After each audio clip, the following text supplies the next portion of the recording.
Good morning and welcome to our November 10th, 2022 Board Business Meeting.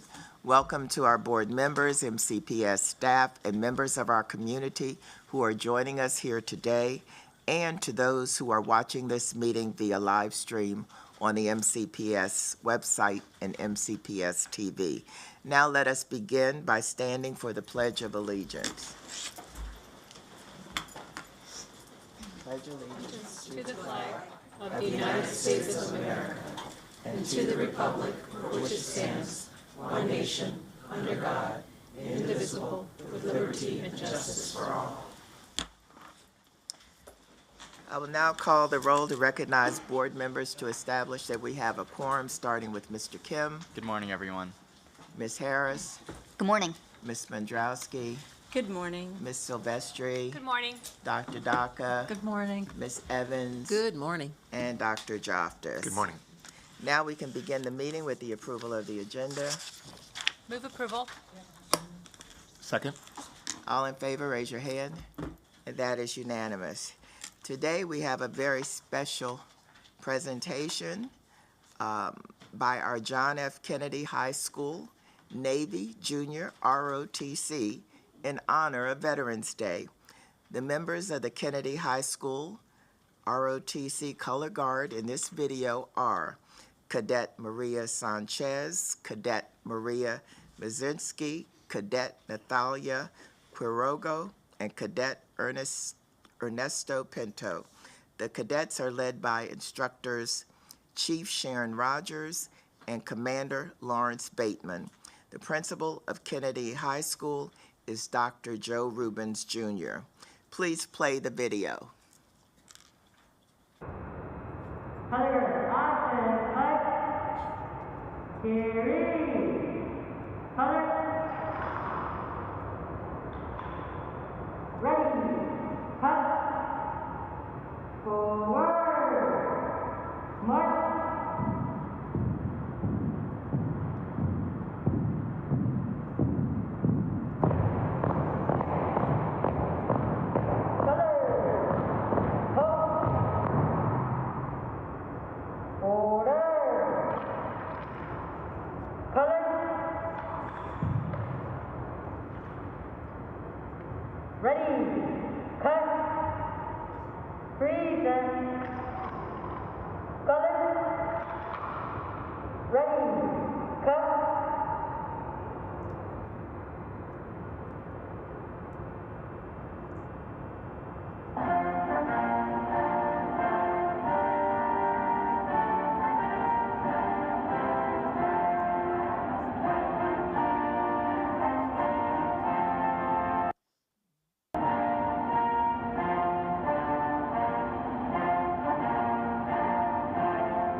I'd like to thank the members of the Kennedy High School Color Guard for their presentation of the colors in honor of Veterans Day.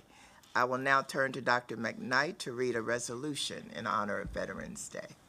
Okay, good afternoon, everyone, and thank you, President Wolf. Congratulations to our students from Kennedy High School on a great Color Guard presentation. I do have a recognition in honor of Veterans Day. Whereas airmen, Marines, sailors, soldiers, members of the Coast Guard, and members of the Space Force are part of an unbroken chain of brave patriots who serve and have served this country with honor and have made tremendous sacrifices so that we may live free. The brave men and women of our Air Force, Army, Coast Guard, Marine Corps, Navy, and Space Force demonstrate a resolute spirit and unmatched selflessness. We reflect on the immeasurable burdens borne by so few in the name of so many, and we rededicate ourselves to supporting those who have worn America's service uniforms and the families who stand alongside them. We remember these heroes for their valor, their loyalty, their dedication. Their selfless sacrifices continue to inspire us today.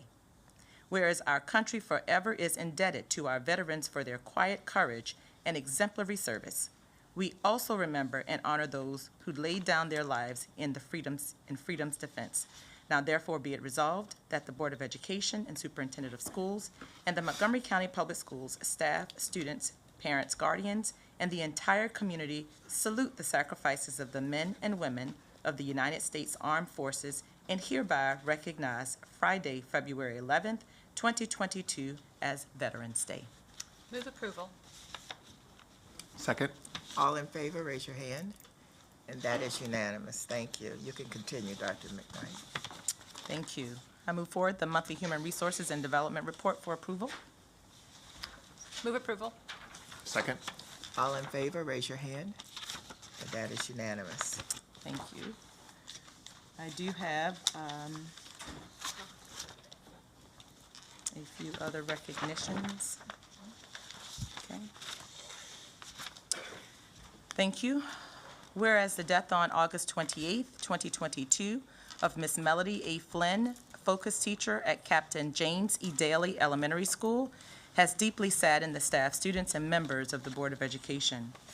During her 34 years, Ms. Flynn worked for Montgomery County Public Schools. She maintained a classroom atmosphere that supported the sharing of knowledge between students. She provided primary grade-level teams and support staff with professional development in nurturing potential and in accessing enriched opportunities within existing Montgomery County Public Schools curriculum. Ms. Flynn demonstrated strategies that inspire confidence in the belief that all teachers and students are capable of meeting high standards and expectations. Ms. Flynn demonstrated her commitment to students and teaching through her dedication to coaching her colleagues on the use of assessment data. She also provided guidance to students, support students' instructional programs in order for all students to reach their academic potential. Now therefore be it resolved that the members of the Board of Education and the Superintendent of Schools express our sorrow at the death of Ms. Flynn and extend deepest sympathy to her family. Move approval. Second. All in favor, raise your hand. That is unanimous. Thank you. Thank you. Whereas the death on September 16th, 2022 of Mr. Charles E. Harris, Building Service Manager at Galway Elementary School, has deeply saddened the staff, students, and members of the Board of Education. During the 31 years Mr. Harris worked for Montgomery County Public Schools, he was always very polite and respectful to parents, students, and staff. Mr. Harris regularly ensured building conditions were safe and secure through conducting safety code drills, and he alerted administration of any new situations requiring their attention. Mr. Harris accomplished his duties in a highly professional manner. He worked collaboratively with faculty by responding to their questions and requests in a timely manner. Mr. Harris was a masterful trainer and mentor who garnered the trust of Galway Elementary School staff and administration. He always was approachable and dependable. He regularly went above and beyond, meeting and exceeding staff needs. In the school climate survey, his colleagues rated the cleanliness of the building as positive. In addition, the students looked up to him and wrote letters of appreciation for all that he did for the school. Now therefore be it resolved that the members of the Board of Education and the Superintendent of Schools express our sorrow at the death of Mr. Harris and extend deepest sympathy to his family. Move approval. Second. All in favor, raise your hand. That is unanimous. You may continue. Okay. For item number 4, we do have one recognition for American Education Week. On November 14th through the 18th, 2022, Montgomery County Public Schools will join millions of Americans nationwide in celebrating public schools during the annual American Education Week. American Education Week presents us with the opportunity to honor the individuals who make a difference in ensuring that every child receives a quality education. American Education Week encourages staff, caregivers, and the community to continue to work together to provide a robust education and ensure college and career readiness for all staff. MCPS is committed to ensuring that every student succeeds through the 3 priority areas: engaging our stakeholders in rebuilding trust, organizing schools and workplaces for health and social-emotional wellness, and returning to a focus on equitable teaching and learning. Parents and guardians demonstrate a commitment to support students by partnering with our schools, engaging with our students' education, and supporting learning at home and in the community. Community partners and volunteers serve our students in school programs by providing vital support that facilitates authentic learning opportunities and enhances the curriculum. In recognition of American Education Week, we celebrate our staff and work to create diverse and exceptional learning communities for children and collaborate with our parents and guardians, volunteers, business leaders, partner organizations, and elected officials who support our common goal of educating our students to realize their future dreams. Now therefore be it resolved that the members of the Montgomery County Board of Education and the superintendent hereby declare November 14th through the 18th, 2022 to be recognized as the annual observance of American Education Week in Montgomery County Public Schools. Move approval. Second. All in favor, raise your hand. That is unanimous. Thank you. Thank you. Our next item on the agenda is public comments. Public comments is one of our opportunities to hear the views and receive the advice of community members. Board members will take your comments into consideration, but it is not our practice to take action at this time on issues that are raised. We encourage public input on policy, program, and practices. This is not the proper avenue to address specific student or employee matters, so we encourage everyone to utilize existing avenues of redress for complaints. This is a public meeting, and we expect the conduct of all speakers and members of the audience to be within the bounds of proper etiquette. Inappropriate personal remarks, rude retorts, or other such behavior is out of order and will not be tolerated. Those who demonstrate disruptive or disrespectful behavior during public comments may be asked to leave. Please check our website for information about upcoming board meetings, hearings, and work sessions, including any changes to our meeting start times. We have one video presentation, and we also have, let me see, the numbers have changed, so I believe we have 1, 2, 3, 4, 5, 6, I believe we have 7 people signed up to provide in-person testimony. Each speaker will receive 2 minutes for comments.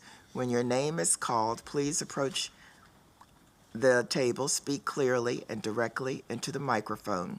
30 seconds prior to the expiration of a speaker's time, a yellow light will go on accompanied by a beep. A red light and a buzzer signals that your time has expired. Please push the flat button below the microphone to turn it off, and the same button to turn it on, and the same button to turn it off. Copies of testimonies can be found on board docs, where they are posted with the materials for this meeting. We received one video testimony from Jaden Glassman. Please play the video. Jaden Glassman. I'm a student at Magruder High School. SWAT officers found the student suspect to have broken down the alleged ghost gun into different components, and the firearm was not operational due to being broken down. The lockdown was lifted, and MCPS Central Office Crisis Team arrived to provide the students and staff support, and a parent-student reunification and dismissal plan was put into effect. This statement is from the After Action Report. This MCPS acknowledgement of what happened at my school. If the report is supposed to help other schools better handle this kind of emergency, then I take issue with this bullet. I don't want to focus on how the classroom where the suspect was apprehended was not properly locked down, the lights were on, students spread through the room, or that students dismissed into the hallway hallway at the bell mid-lockdown. I don't want to focus on the botched lifting on lockdown or how hours after the suspect was apprehended, kids continued to be forced to pee in bottles and even change their tampons in classroom closets because no one knew what was going on. I don't want to focus on the sub who just walked out of the classroom, leaving students alone. What I do want to focus on is the parent-student reunification and dismissal plan was put into effect that doesn't begin to teach you how to do this better in the next emergency. MCPS should recognize that police cars block buses, making students wait at Magruder longer than necessary, say that MCPS had buses leave first and that parents were outside the building, but none of us could leave until the police moved their cars, but the police couldn't move. All the MCPD decision makers were waiting for the start of a press conference, and it wasn't a priority to give the order to move. And what did I want? I wanted to go home with my mom waiting around the corner for 4 hours. MCPS should acknowledge the delayed press conference became a priority over letting us go home, acknowledge that there were hours between communications from MCPS, leaving us all scrolling through Twitter to get information, and own that after an hour after the press conference ended, the buses were finally able to leave and they just opened the doors for us to scatter and find our parents. If the goal is to have an honest and open communication, have an honest discussion about what is really happening at our school, they should acknowledge not only what you did right, but also what you should have done differently in future crises. Okay, next I'll call to the table Jennifer Martin, Kelvin Brown, and Melissa McKenna.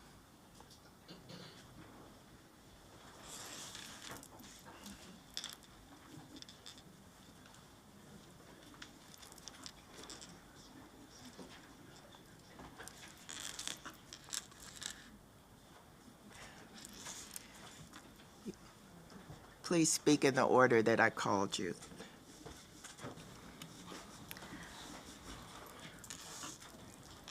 Good afternoon, Dr. McKnight and members of the board. I'm Jennifer Martin, president of the Montgomery County Education Association. First, as it is National School Psychology Week, allow me to give a shout out to all our school psychologists and counselors. Our colleagues in these roles are essential to supporting students to be healthy, happy, and successful. As we begin contract negotiations with MCPS tonight, MCA looks forward to working with you to build a contract that further helps our students, families, and communities thrive. We have proposals that could go a long way to addressing the mutual desires we share with MCPS.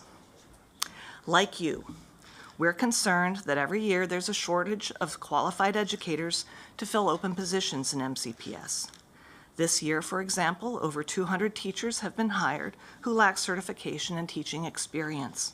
When teachers lack the necessary education and training, this places an added burden for an entire school community to support them.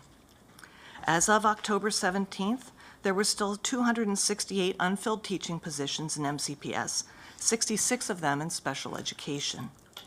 Class sizes are affected. Special educators and school psychologists must struggle to manage increased caseloads and provide services to which students are entitled. We, like you, are also concerned about barriers to access and achievement that our students in poverty, those with special education needs, our English language learners, and our students of color too often face. And experts warn us that the lingering negative effects of the pandemic on students' social and emotional health and academic growth must be addressed, not only this year, but also for perhaps several years to come. Our students, staff, and families need us to come together in negotiations to tackle these tough problems. MCA is ready with creative solutions that deserve your full attention as bargaining begins. Thank you. Thank you. Hello, my name is Kelvin Brown. I'm a bus driver from West Farm Depot. Bus drivers are facing three main problems: the shortage of bus drivers, low pay, and too many no work, no pay days. Our job includes assuring all students safety and security to and from school, which is our top priority. We are committed to being a positive, reliable role model for students. Yet, asking us to disregard mandated safety controls creates a stressful work environment. For example, drivers who transport special needs students are not provided with a bus attendant. Bus drivers should always have a bus attendant when mandated by a student's IEP. Additional concerns include routes not being covered, not being posted on the website. Students and parents are waiting on buses that will not show, and the students may not go to school for the day, which means that some of our most vulnerable students go without education that day. Often, our own children are impacted by this too. Who decides which kids are not going to attend school that day? Is it picked based on the community? Parents are asking these questions. Bus drivers are overworked, underpaid, and managing workloads beyond their ability. For example, drivers are doubling and sometimes tripling back to transport students to and from school while not being compensated. Also, bus route supervisors, TCMs, and other staff are forced to drive to cover driver shortages. The additional no work, no pay days added during spring break and Christmas create an additional financial burden on all 10-month supporting staff. Drivers are leaving and going to surrounding counties for better compensation and treatment. We love what we do. The job is extremely rewarding. However, it is impossible to maintain that cheerful disposition needed for the job in these conditions. We deserve better from MCPS and better compensation for what we do. We want better so we can do better for the communities we serve, especially the students that grow up right before our eyes.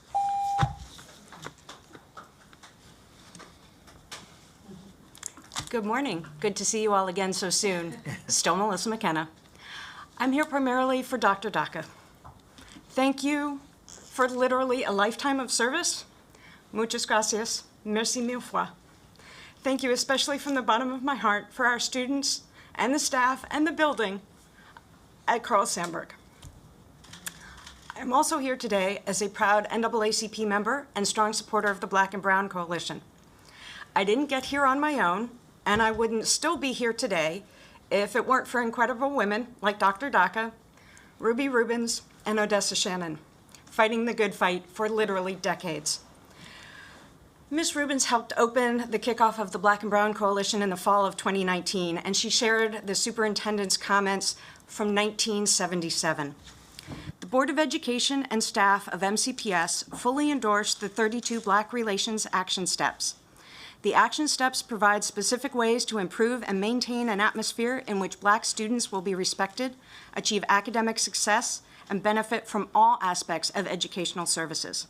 I call upon the entire MCPS community to work toward the goals stated in these 32 action steps in a spirit of renewed confidence so that we can create an educational system which best serve all students.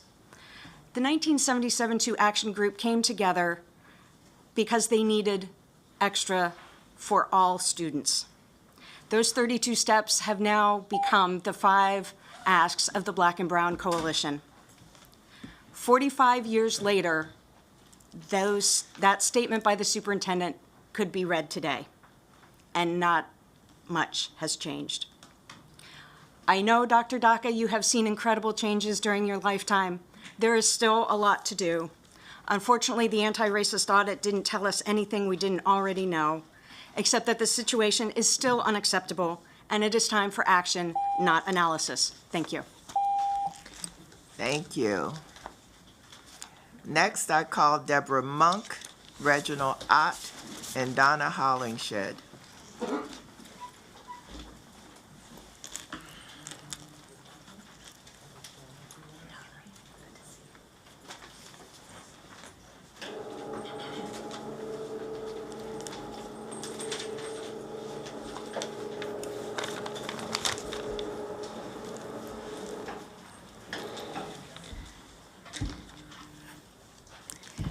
Good morning. I'm Donna Hollingshead, representing the Montgomery County Public Schools Retirees Association, and I'm joined by Reggie Ott, our Vice President, and Deborah Monk, President, and also we have some members of the board supporting us in the audience, if you'd wave. We're a vibrant, nonprofit organization of retired MCPS supporting services, teachers, and administrators with approximately 2,350 members. In addition, we're affiliated with the State Association, the Maryland Retired School Personnel Association, composed of over 12,000 members. Our vision is to inspire the dedication, commitment, and abilities of our members to serve fellow retirees and the entire MCPS community. Our mission is to represent all MCPS retirees and advocate and provide services for our members while empowering them to enrich the quality of their lives. We're dedicated to pursuing excellence in education and lifelong learning. Montgomery County Public School Retirees Association serves in a variety of ways by supporting state legislative priorities, especially those impacting retirees' pensions. We serve as a voice for retirees with local, state, and national legislatures to assure continuing and improved retiree benefits. To that end, we are committed to collaborating with the Board of Education, the superintendent, and the MCPS personnel. I want to mention a few highlights of our activities. We offer scholarships, approximately $10,000 annually, to professional and support staff seeking development opportunities to better serve our MCPS students. For many years, we have provided toolkits to ELO and SAIL summer program students. This year, we provided approximately 1,500 toolkits to students in 32 elementary schools. The cost was approximately $25,000, and all funds were provided. And we also engage in community service projects. Thank you, Mr. Ott. We have your testimony. Are you almost finished? I had a couple more words, but I can stop now. Go ahead and finish a couple more words. Most recently, we started clothing for families in need at the Interfaith Works Clothing Center in Rockville. Thank you. Good morning, board members and Superintendent McKnight and the executive staff who are here. As you've already heard from my colleagues, the Montgomery County Public School Retirees Association is a vibrant, active organization that serves so much to the people who gave really their careers to the children of Montgomery County. We've given you a bulletin that has information about us. I want to specifically thank Dr. McKnight for meeting with me in September and for her quick response to our concerns. For example, when I explained that the cancellation of the traditional end-of-the-year recognition ceremony for had led many retirees to feel unappreciated for their years of service, she quickly sprang into action. She contacted OHRD, and before I knew it, I was on the planning committee for this year's event in June at Richard Montgomery. She was also very receptive to many of our ideas about our organization and particularly in getting information to new retirees. So thank you, Dr. McKnight.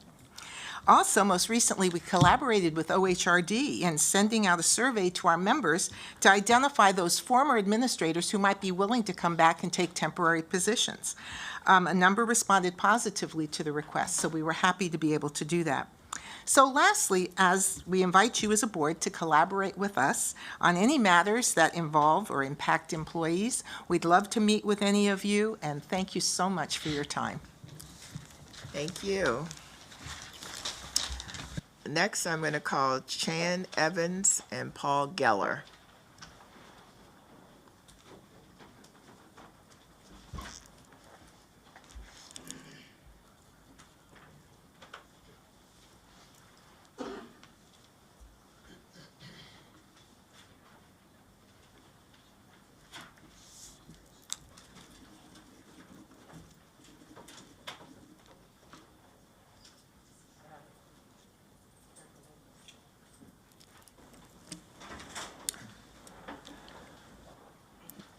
No, you had it on when the red light was on. Yes. Morning, my name is Ms. Evans. We overwhelmingly vote in favor of authorizing an unfair labor practice petition due to suffering from low pay, high turnover, and stressful work environments. We have stressful work conditions, unfair labor practices, and our demands are a necessity, not a novelty.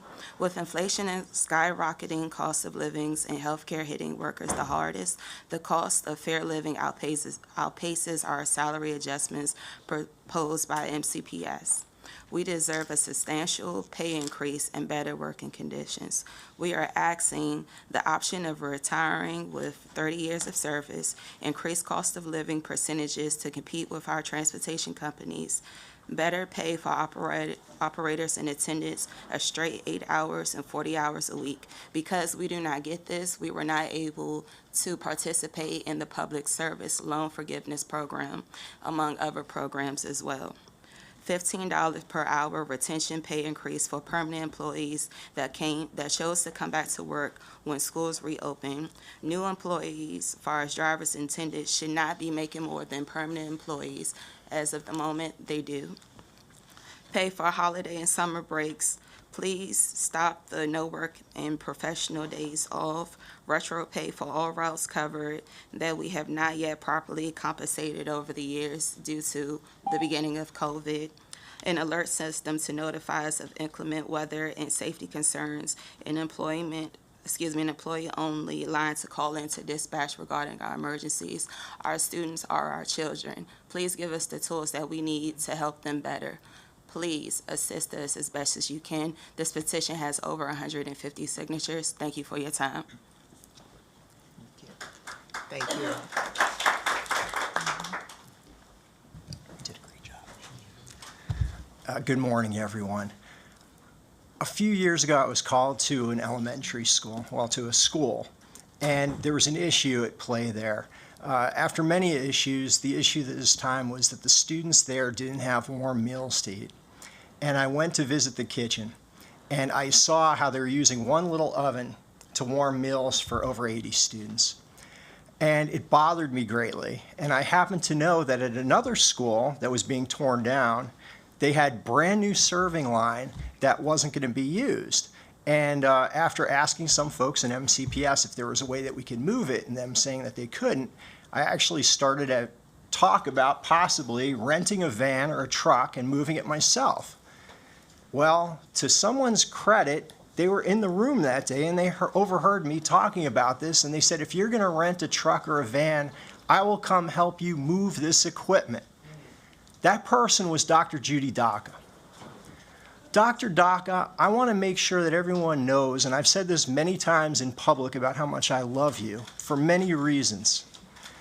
One of the most important reasons for why I love you is you are the epitome of what a civil public servant should be, an elected official who puts themselves aside and puts everything on the line to serve our most important natural resource. That's our future, our students. I've seen you do this in so many different special ways, but none as special to me as that day when you offered to help us load up that truck with food equipment from William H. Farquhar Middle School and move it to the Carl Sandburg Learning Center. You are a wonderful human being. I look forward to seeing what your next chapters hold. And from the bottom of my heart, I thank you for everything that you've done for the students of this school district, the teachers, and the staff. You are an amazing individual. Thank you.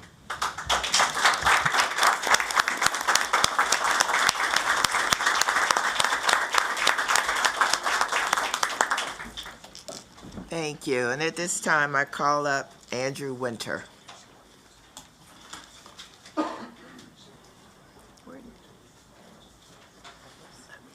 Elsie, don't turn on the timer.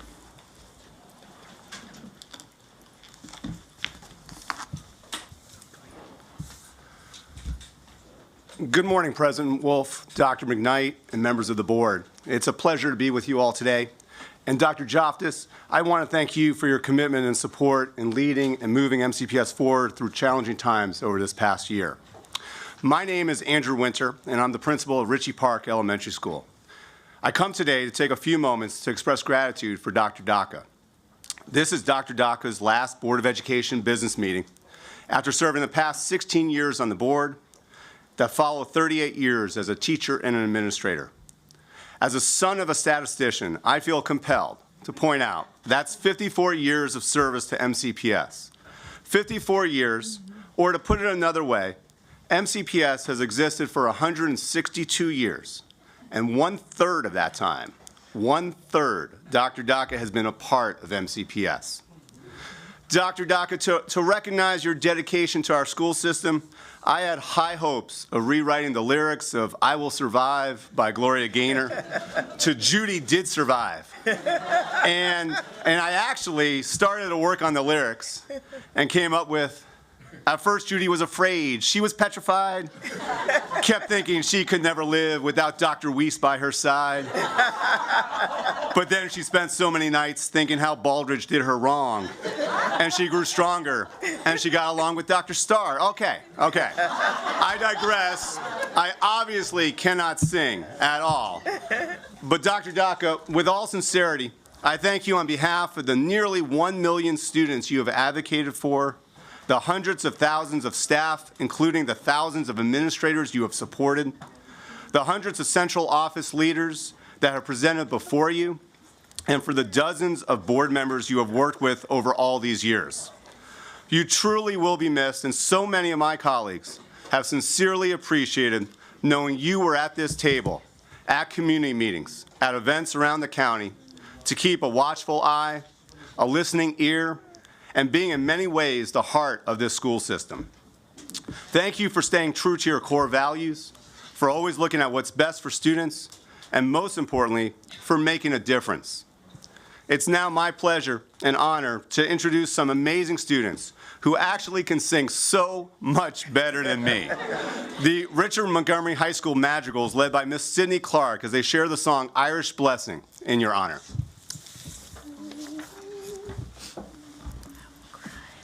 May the road rise to meet you. May the wind be ever at your back.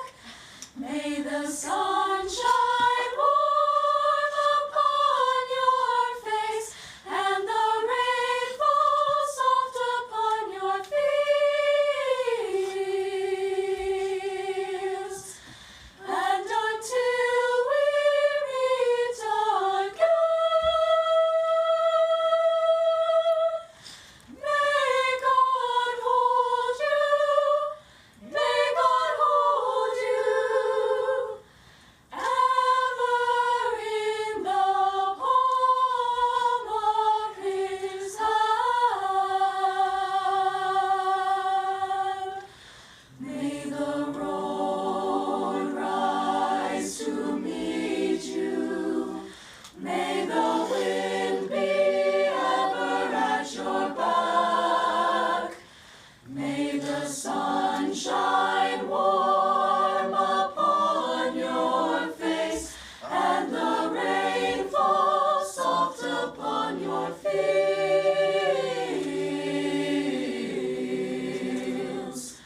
And until we meet again,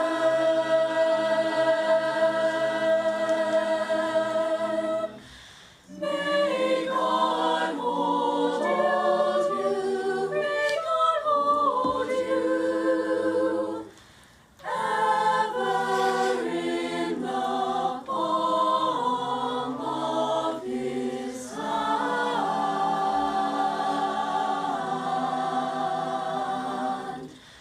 Ever in the palm of His hand. The palm of His hand.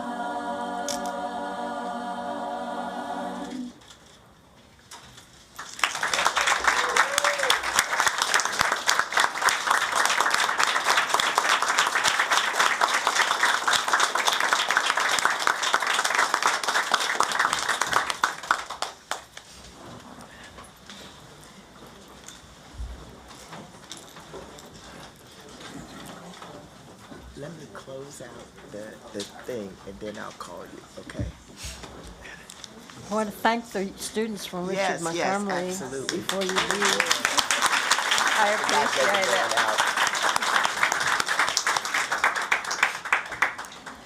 it. Well, that's a hard act to follow. So I'm going to make this quick. The next business meeting of the Board of Education is Tuesday, December the 6th. Sign-ups will open Tuesday, November the 29th.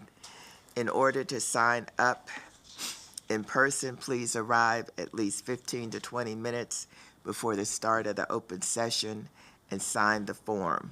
In-person sign-ups will close 15 minutes before public comment begins or when all slots are filled. Judy, I'm going to call on you and let you talk because I'm crying too much for that. Oh, yeah, So- I'm going to try not to, but I'm just overwhelmed. I had no idea that anybody was going to come to do this at the last meeting. It's okay to say, okay, see you later.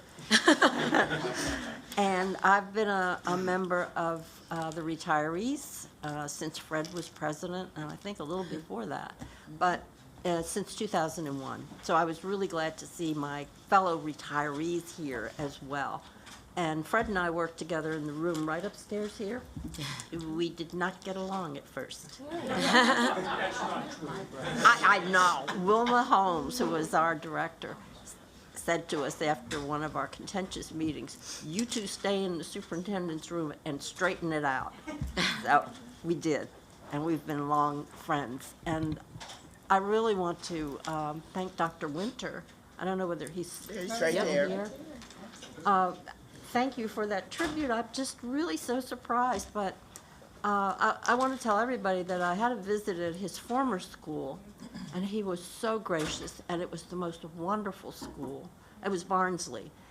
And everybody here should be really proud of the kind of education that we do here in Montgomery County under the leadership of great principals. So I thank you so much. He was so solicitous. You know, he's got all these stairs and ramps and to come out and get me.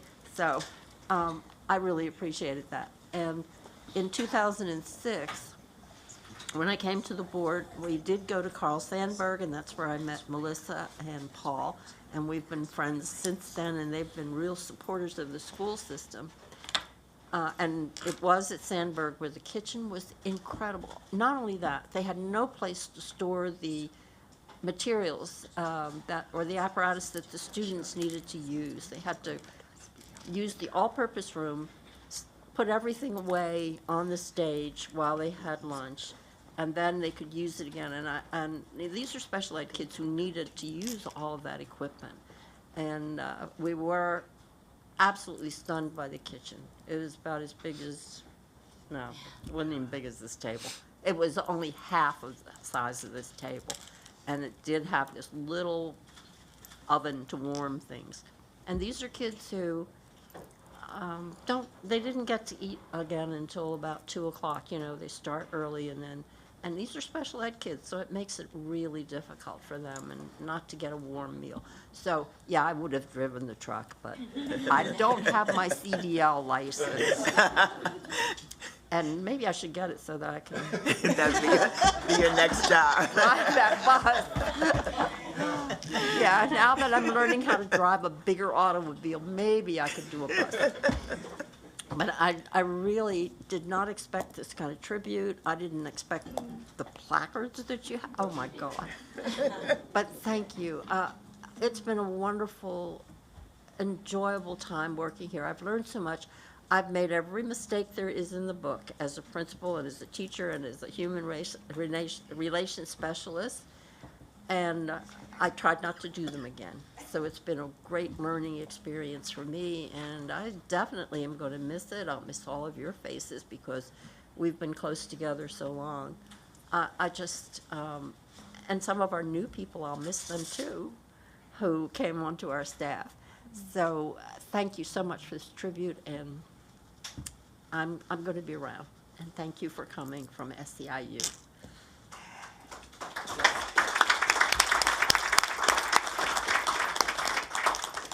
Dr. Daka, there are so many of us that want to speak to you, but what I'm going to do is I'm going to call Dr. McKnight first because she wanted to speak to the bus drivers and they might have to leave. So I'm going to allow her to go on first. Thank you so much, President. Well, first, I wanted to thank you all for coming today and providing testimony and perspective, because it always helps us understand things from your perspective. And just know that we appreciate you. There's no way that we could educate children if it were not for you getting them to and from school. And I know on the most difficult day, I want you to remember that. And so that's why I'm speaking to you personally. As we think about what our bus drivers do, I've had a chance to go out. I mean, they're out there at 5 o'clock a.m. When I had to go visit the depot and and I saw that I was pulling in and they were pulling out. They'd had coffee and everything, and it's still dark. I'm like, this is serious. When do they sleep?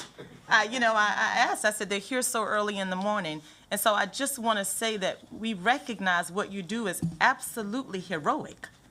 There's no way we could do this work without you. And I know that it's been tough. I know that it's been tough because I tell you personally, me and the staff have been on the phone, calling, trying to figure out what are answers to this. And, as we worked and tried to figure out how do we solve a challenge, quite frankly, that we've never had to face before, that's been the most difficult part of this. We've been able to reach out to other districts and try to figure out, what are they doing? It's a real issue when we're calling people and they're having the same challenges. What we've resolved is we have got to go about addressing this in very untraditional ways, which means we've got to be innovative and do things very differently. Some of the traditional ways that we've been trying to operate the system, it just doesn't work anymore. So we're going to continue to solicit your input in what that means. The first thing I'm going to say is, yes, we're going to honor the work that you do. We absolutely are going to pay you for the work that you do when you go beyond your day, and I want you to know and understand that. That's what we've committed to doing, so we're going to continue to work with you on that. And know that I've also I've called up our county government. Trust me, I'm on the phone with them as well. Like, we need everybody's help with transportation. And here's the beautiful thing about our county. This week, I have to say, I want to commend them. Last week, actually, we called and said, we believe that we're going to have to address this transportation issue from a very different perspective. We can't just do it all inward, and so we're going to need partners to help us. And they all were very, very much a part of trying to help us figure out how we're going to solve that problem together. So I want you to know that we value you, we appreciate you, we know how hard you're working. We're continuing to work on this issue. We're going to continue to get input from you about what we need to do to make it better inside and work with other partners to help us figure out what are new ways that we have to address this problem innovatively and beyond just the school system, but how do we do it as a county? So I want to share that commit with you, and thank you for coming forward and sharing this with us. I really appreciate you. We wanted to be sure that you heard that before you might have to leave. So. And one more thing, Ms. Wolf, I'm sorry, just one more thing I thought about. In the spirit of innovation, we've been trying to figure out what we can do to just relieve some transportation issues. I mentioned earlier working with the county government and many different community partners on what we can do. We're addressing all types of things, from trying to develop thoughts of walking school buses when appropriate and in different spaces to make sure we're relieving the pressures that are there. So I also wanted to share with our community, we're going to be sending out more information with you to let you know what we are doing to actively work on the transportation needs in Montgomery County, along with many other valued partners. And I tell you, I know we get a lot of questions about what we can do better, and every day is a day of improvement. But what I'm convinced about is in this county, everyone comes together to address the issue that we all care about, and that's educating our children. So with that, I know we're going to figure out the answer to this challenge. So thank you to our community as well for your patience and working with us to get to that. And to the point of our retirees, I got to say they've been coming back and working. You see they put out the surveys. They're always coming to our rescue. So I want to thank them for always keeping MCPS in the rearview mirror and coming back when we need them to do the work that they do. So we appreciate you. I just want to say that if you come talk to us drivers, we have innovative solutions. All you have to do is come talk to us. The staff will be walking over shortly to get that information. Thank you. So we just wanted to make sure that we had some discussion with you before you left. And we thank you for the work that you do every day. And also to the retirees who we haven't seen in a while at the table. It's good to see you too. At this time, I'm going to take comments from my fellow board members. Dr. Daka, you're the queen today. Oh, okay, You're I'll the go queen out of every order. day for us. That's okay. Go ahead. I just wanted to say that I will, well, when we have the installation, I will be talking about each person on the staff, because that's traditional, but I want to do it. So I just wanted you to know that I didn't get everybody today. I do want to thank Kevin, who's in the back of the room. Kevin and Ron look after me and make sure that I get in here safely.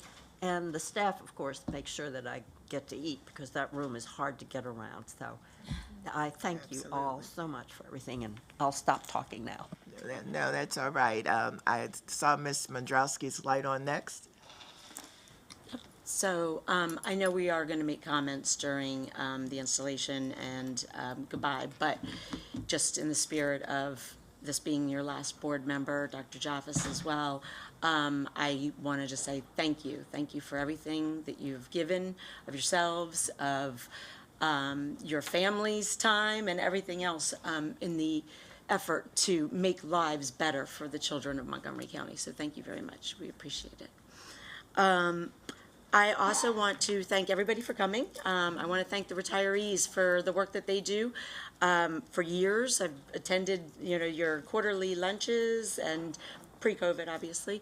And it's always it's a great time to be able to connect and hear a little bit more about the things that they're doing, until you actually are there and hearing them, talk about the fact that they're putting together the school kits and things like that. You don't really necessarily realize or think about the things that they do. So we are very appreciative for all of your efforts.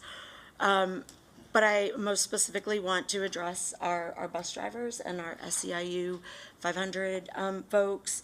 Dr. McKnight spoke to how we all, how much we all appreciate the work that you all do.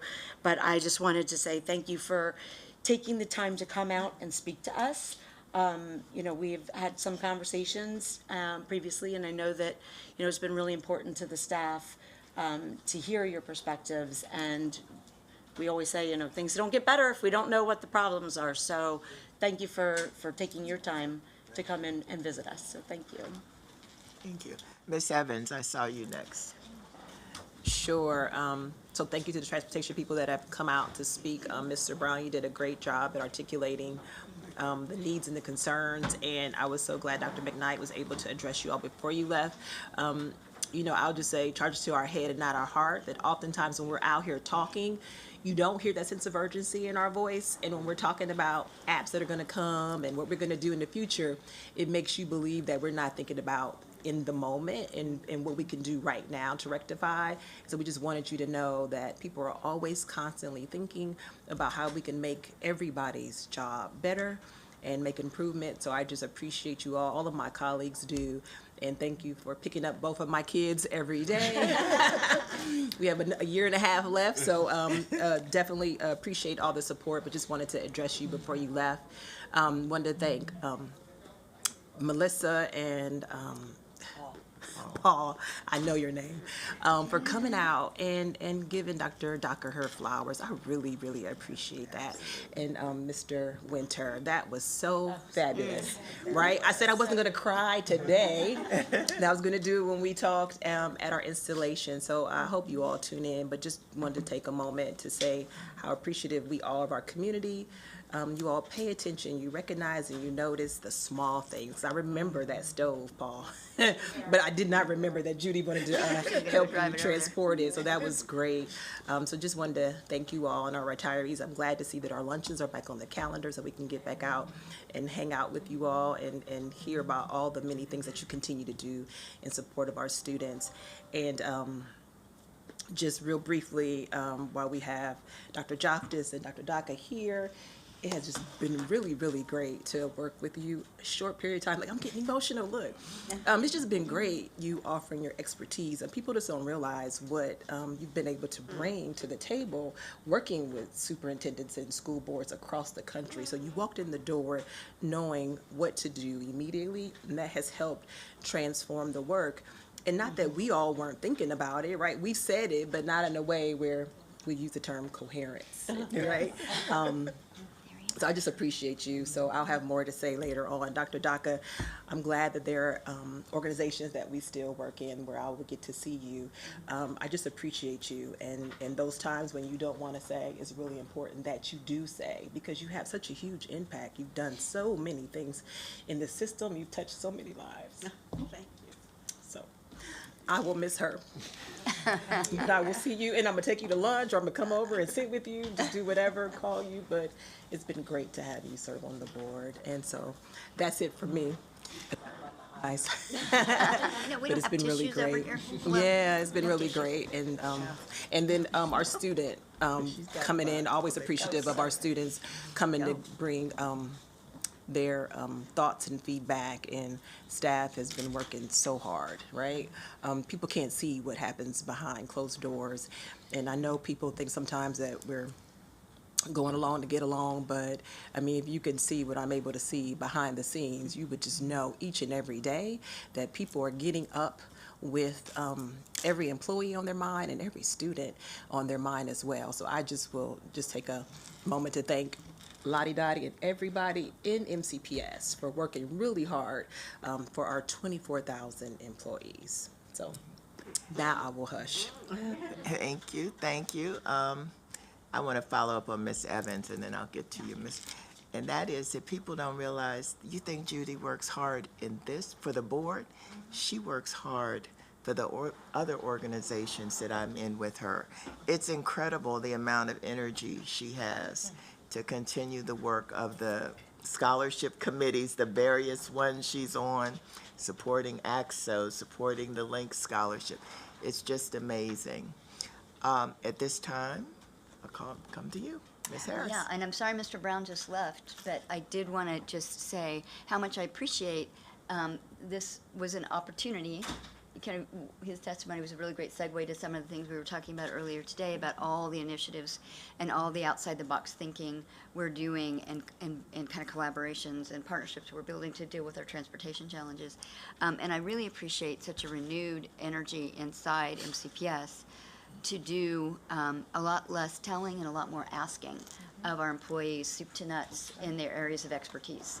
And as Mr. Brown was saying, we've got great ideas, and like that's where we need to go, is talking with the people, the boots on the ground, who do the work every day, who see what we don't see because we don't walk in their shoes or sit in their behind the wheel that they sit behind. And so I really do appreciate that renewed are really emerging, vibrant interest in really partnering with the people that do the work every day. I think it's just a recipe for success up and down.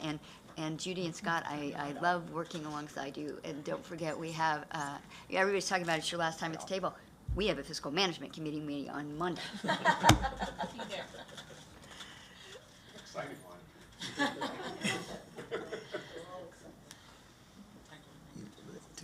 one. Yes, so I too wanted to, on behalf of all the staff that's over here on the right and the many that are in this building and in our schools, thank Dr. Joftis and Dr. Daka for their service.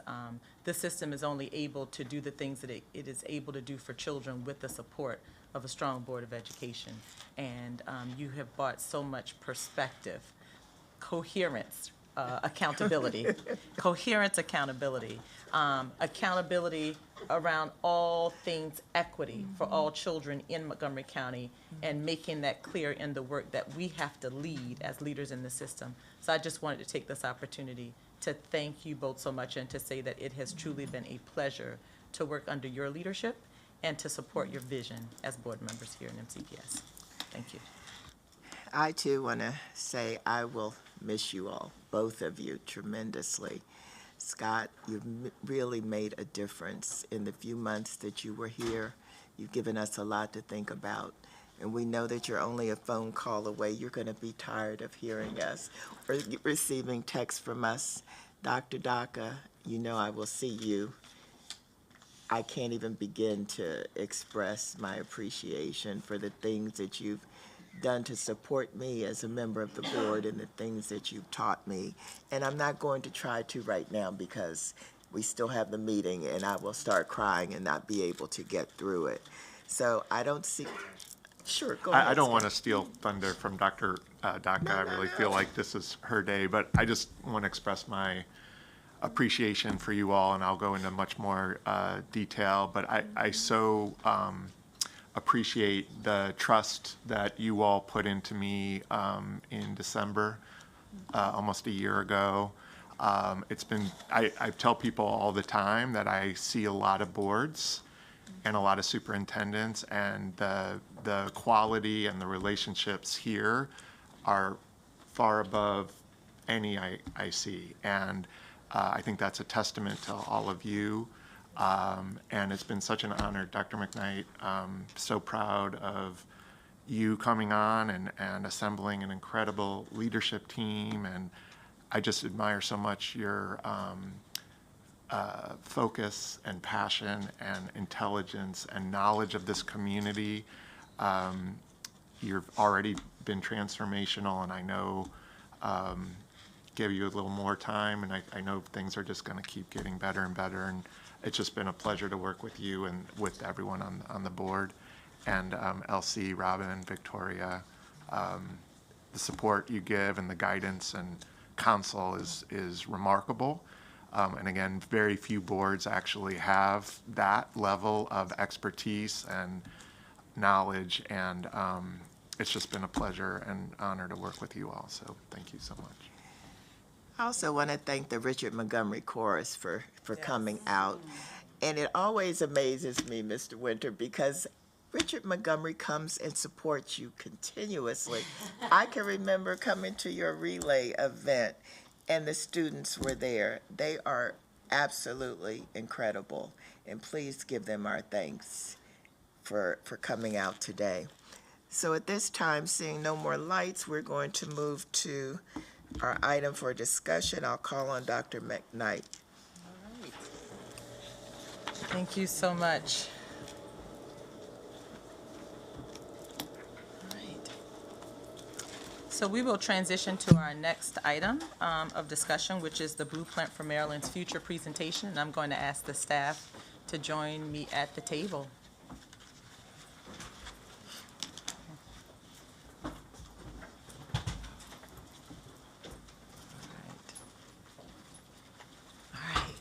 Thank you. Thank you so much for being here and for our work around the Maryland Blueprint, which I must say is exciting work. It's actually taken a bit of an evolution, and I'll take a minute just to talk about that, because I think it's so important for us as the board and as the school system to be able to share with our public that this blueprint really does lay out a roadmap for the future of improving public education in the state of Maryland. That was the intent of it. And so there are a number of key areas that we're going to continue to work on that will have many fiscal implications as well as outward programming implications that we're excited about and the progress that we know these initiatives are going to make for our students moving forward. And so I'll go back to the background of how the Maryland Blueprint was formed. Many of you are familiar with the critical moment of when, we had lots of community engagement around the Kirwan Commission, which was essentially spending time researching and envisioning what it would take to transform the performance of students and public education overall in the state of Maryland. I remember Brent Kirwan came out and would meet with our MCCPTA groups and work with our community members to really talk about how, in order to really make changes in education, we were going to have to do transformational work. And it wasn't going to be taking little steps in the same direction of what we've always done. And, a big part of what we were doing in the current commissions was looking at what was it that we needed to do in Maryland that would bring us on par with being one of the highest achieving states in the nation in its educational infrastructure. And so based on that commission's recommendations was born the Maryland Blueprint, okay, which was basically a way for us to improve legislation to look at different upgrades that we were going to make in public education across the state. So what a wonderful and magnificent opportunity for us. For years, and we often talk about this, we as board members, as educational leaders, sit and talk about some of the same challenges year after year after year after year, and really saying what is it going to take to make some big mark improvement in those areas that have always existed as challenges for us. So I'll say that legislation was basically, I would call it a down payment on the work that school systems needed to do to enhance that transformation that needed to take place. And of course, that means that down payment existed when we first started to implement Blueprint, but there's going to be, as I said earlier, many other fiscal opportunities that will have to be enhanced over the years to come to implement the Blueprint. Now, let's talk about Montgomery County, okay? Because the Blueprint is designed for improvement of public education across the state. We have a high standard in Montgomery County for our students and how we expect for them to excel and be college, career, and community ready. And so that means that we're going to look at implementation of the blueprint, but in the way that I envision that, the blueprint should stand as a floor for what we want to do in Montgomery County Public Schools. It is up to us to build the ceiling. And so with that, I have so much gratitude. Janine Backey came on board and, jumped into this work, has been a great partner with our county government because there are so many other entities that we have to work with, as Janine will speak to, in regards to implementation of this blueprint, which is powerful. Our local community college, our other higher educational organizations, as well as other organizations that we work with to expand areas like pre-K. And so this work, I think, is a benefit to us in Montgomery County because what we already know is that we have strong relationships with our partners to do this work. And so this is an opportunity for us to build on that success and not have to do it in isolation as a school system, but to think about how do we do it, just like we were talking about in that space of transportation. How do we innovate and innovate with others to provide that wraparound service for what we want to deliver and provide for the educational infrastructure here in Montgomery County Public Schools? And so that's what this presentation is all about. Before they jump in to talk about details, I do want to just remind us of what those 5 pillars are in the blueprint, in which it looks for significant changes to be made in our educational infrastructure. They are early childhood education. Okay, we know, and I'm so glad it's there. We know when our children are exposed to pre-K opportunities, they walk into our kindergarten classrooms much better prepared. And actually, what I'm interested in us doing is going back and building that relationship the minute they come out of the womb in Montgomery County. Okay, we'll talk more about that at another time. But pre-K education is one. The second is high quality and diverse teachers and leaders, which has already been a priority of ours in Montgomery County to continue to diversify our staff and ensure that that diversity measures the impact that we want to make that mirrors the diversity within our schools, our students and our families within Montgomery County. And the high quality part of that really gets down to not only we're looking at diversifying, but how can we make sure we're bringing in that impact, that diversity, but also shows commitment and impact on student learning for our teachers and our leaders. The third area is college and career readiness, so we're going to talk about that. The fourth is making sure that there are more resources to ensure that students are successful overall. And what does that look like? From how we look at support to our teachers to what is it that we need to provide students directly to be successful. And then the final is governance and accountability. So those are the areas that are the 5 pillars of the blueprint, in which it looks at envisioning districts to make significant upgrades in the work, and I just wanted to remind us of that. And so with that, I will not talk any further, but I'm excited and appreciative, again, for the work of this team. And I know that implementation of this blueprint is what is going to continue to have us excel beyond the challenges that we have been facing over the last couple of years of COVID-19. So what an opportunity for us. So with that, I'll turn it over to the team. Oh, Dr. Murphy. Thank you, Dr. McKnight. And before I begin picking up on some of the comments that Dr. McKnight shared with us, I want to highlight the fact that moving forward with the blueprint is going to take a great deal of collaboration. If we could go to the next slide, please. And the next slide. So what we've have here on the slide today is the fact that the board has received several presentations dating back to March 10th, 2020, and you can kind of see how those have evolved. But what's going to happen now, and in today's presentation, a lot of this is going to be accelerated. So one of the other pieces is how do many of these things align to what we're already doing, and also connect to our budget discussions that are forthcoming, and I think that's really important. I want to thank a few people before we begin, though, and I want to echo Dr. McKnight's comments and thank Ms. Backey for her work, Dr. Peggy Pugh as well, members of my team, Ms. Libby Rogovy and Eric Garcia, but then all of the folks in our offices, student support, curriculum and instruction, and human resources. We need to recognize that the 5 pillars fit into this schema and then how they relate. Let's go ahead and move to the next slide. So as Dr. McKnight moved through each of the pillars, you can see the connections to our strategic plan. College and career and community, also engaging for student success, and also hiring qualified, diverse, culturally proficient workforce. There are connections, and the way these things dovetail, I think, really prepare us and Montgomery County to really be a leader in the state. And I think the state is going to look to Montgomery County for that leadership. Let's go to the next slide. So what are the connections? How is this evolving? How does it relate to the current work that we have? And this is a beginning of a map, or what I'd like to call a schema. And if you look to the right side of the map, you can see the MCPS strategic priorities. Well, those really echo the board's priorities, but they also connect to the county and the county support that we receive. So I think it's real important to look at this in kind of a comprehensive whole as far as how all these pieces integrate and fit together. And it's really going to be our achievement working together to accomplish these goals.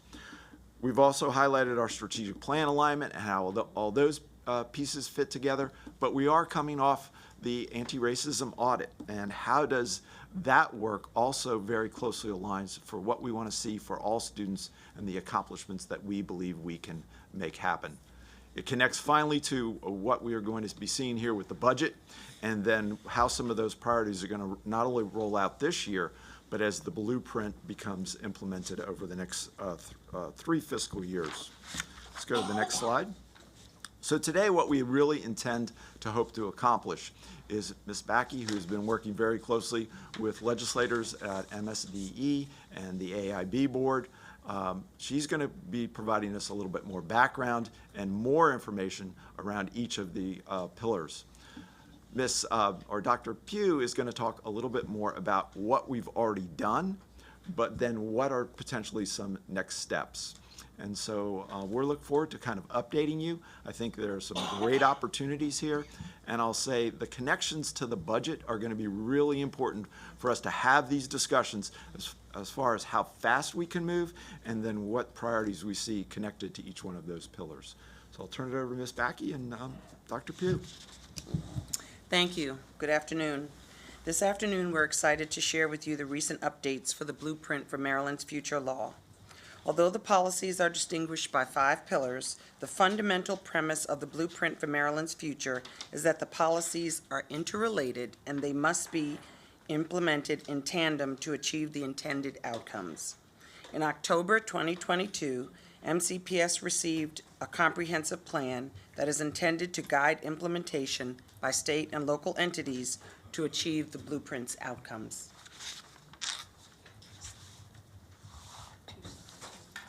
Next slide. These are the pillars. Next slide. The AIB has held informational sessions and interactive workshops that have been held from June through late September 2022 on each of the 5 pillars. Draft blueprint implementation plans have been shared by the AIB on October 26th, and draft reporting just shared on November 4th and will be followed by public hearing later today, and they will be gathering feedback through November 28th. Final criteria for reporting will be distributed to LEAs and county entities by December 1st. Comprehensive blueprint implementation plans will be due March 15th, 2023. Next. We'll talk a little bit about the first pillar. The expected outcome is that all students will enter kindergarten ready to learn, developmentally ready for kindergarten, including physical, social, and emotional health. Next. During fiscal year 2023, we've had blueprint expansion. MCPS has added 320 full-day seats, increasing access by 24%. We've added two-way immersion at Kent Mill Elementary School, creating 40 additional seats. We've braided funds to create 2 mixed-income classrooms at McDonald Knowles Early Childhood Center and Montgomery Knowles Elementary School, including Head Start and Tier 1 eligibility. Next. MCPS enjoys a variety of partnerships with our community organizations that support early childhood education and expansion. The Department of Health and Human Services, whom we work closely with on pre-K and early childhood expansion. The Early Childhood Coordinating Council, also known as the ECCC, the Early Care and Educational Steering Committee, Early Care and Education Workforce Committee, Early Care and Education Finance Committee. We serve on the Commission on Child Care. We're part of the Children's Opportunity Alliance, the Community Action Board, and we have a variety of robust pre-K expansion partnerships that move us forward. Some of this collaboration has included working with Department of Health and Human Services to host an early childhood symposium on September 10th, and then also the new pre-K expansion partnership teacher role that helps to facilitate ongoing collaboration and support for our community partners. Next, I'll turn it to Dr. Pugh. She had the hard part. I only get to do the summary of what's next. So it's very complex, everything that she just shared in the first pillar. And because this is both a short and a long-term plan, it goes out to 2031. And so it's going to take working together with those community partners to do that planning to basically ensure that our students are ready to learn when they get to kindergarten. The earlier we can get to them as 3-year-olds and 4-year-olds, but it's in a unique public-private partnership, actually, so that families have opportunities and options. They can do full day, they can do half day, they can do private, they can do public funded.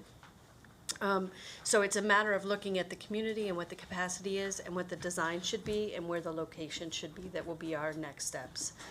We do feel that there's a broad range of changes that will need to be made in order to make those public-private options available, because it takes work on the part of our private partners to really use the Excel's rating tools that we use, and also to meet the certification levels for teachers and still remain competitive with salaries. So some of the things that we're doing and looking forward to doing is making sure that we are supporting those community agencies in developing their abilities for the professional learning and helping them as sort of a support to get to the levels that they need to be able to access the public funds that are available. We also work to support our community providers with how to service students who have IEPs so that they have the resources that they need in either setting. Some of the work being happening right now is looking at where can we expand? Where can we expand immediately to meet the needs? The model that we'd like to move forward is an inclusive model, not having separate programs for pre-K, but having all students integrated together, the same classroom, which gives students the opportunity to grow and develop and learn from one another through the modeling. We will still need some small program classes, but we'd like to move forward with a fully inclusive model. So even just last night, there was a meeting between operations and there was a meeting between curriculum, and we talked about where we have current locations, where we currently have the need in the students, where we have sort of desert areas in the county that need more services in order to come up with a plan. Seth would like to have had that plan 2 years ago, so he could have been planning, but he's been very responsive, and Dr. Rubin has helped us to focus on what do we need right now, so I think that plan is coming along. We also will continue to work with providers as we're all learning to expand and we have more children in these centers. There will be resources that are needed for our multilingual learners, our emergent multilingual learners, and for our students with special needs. Next slide, please, and back to Ms. Backey.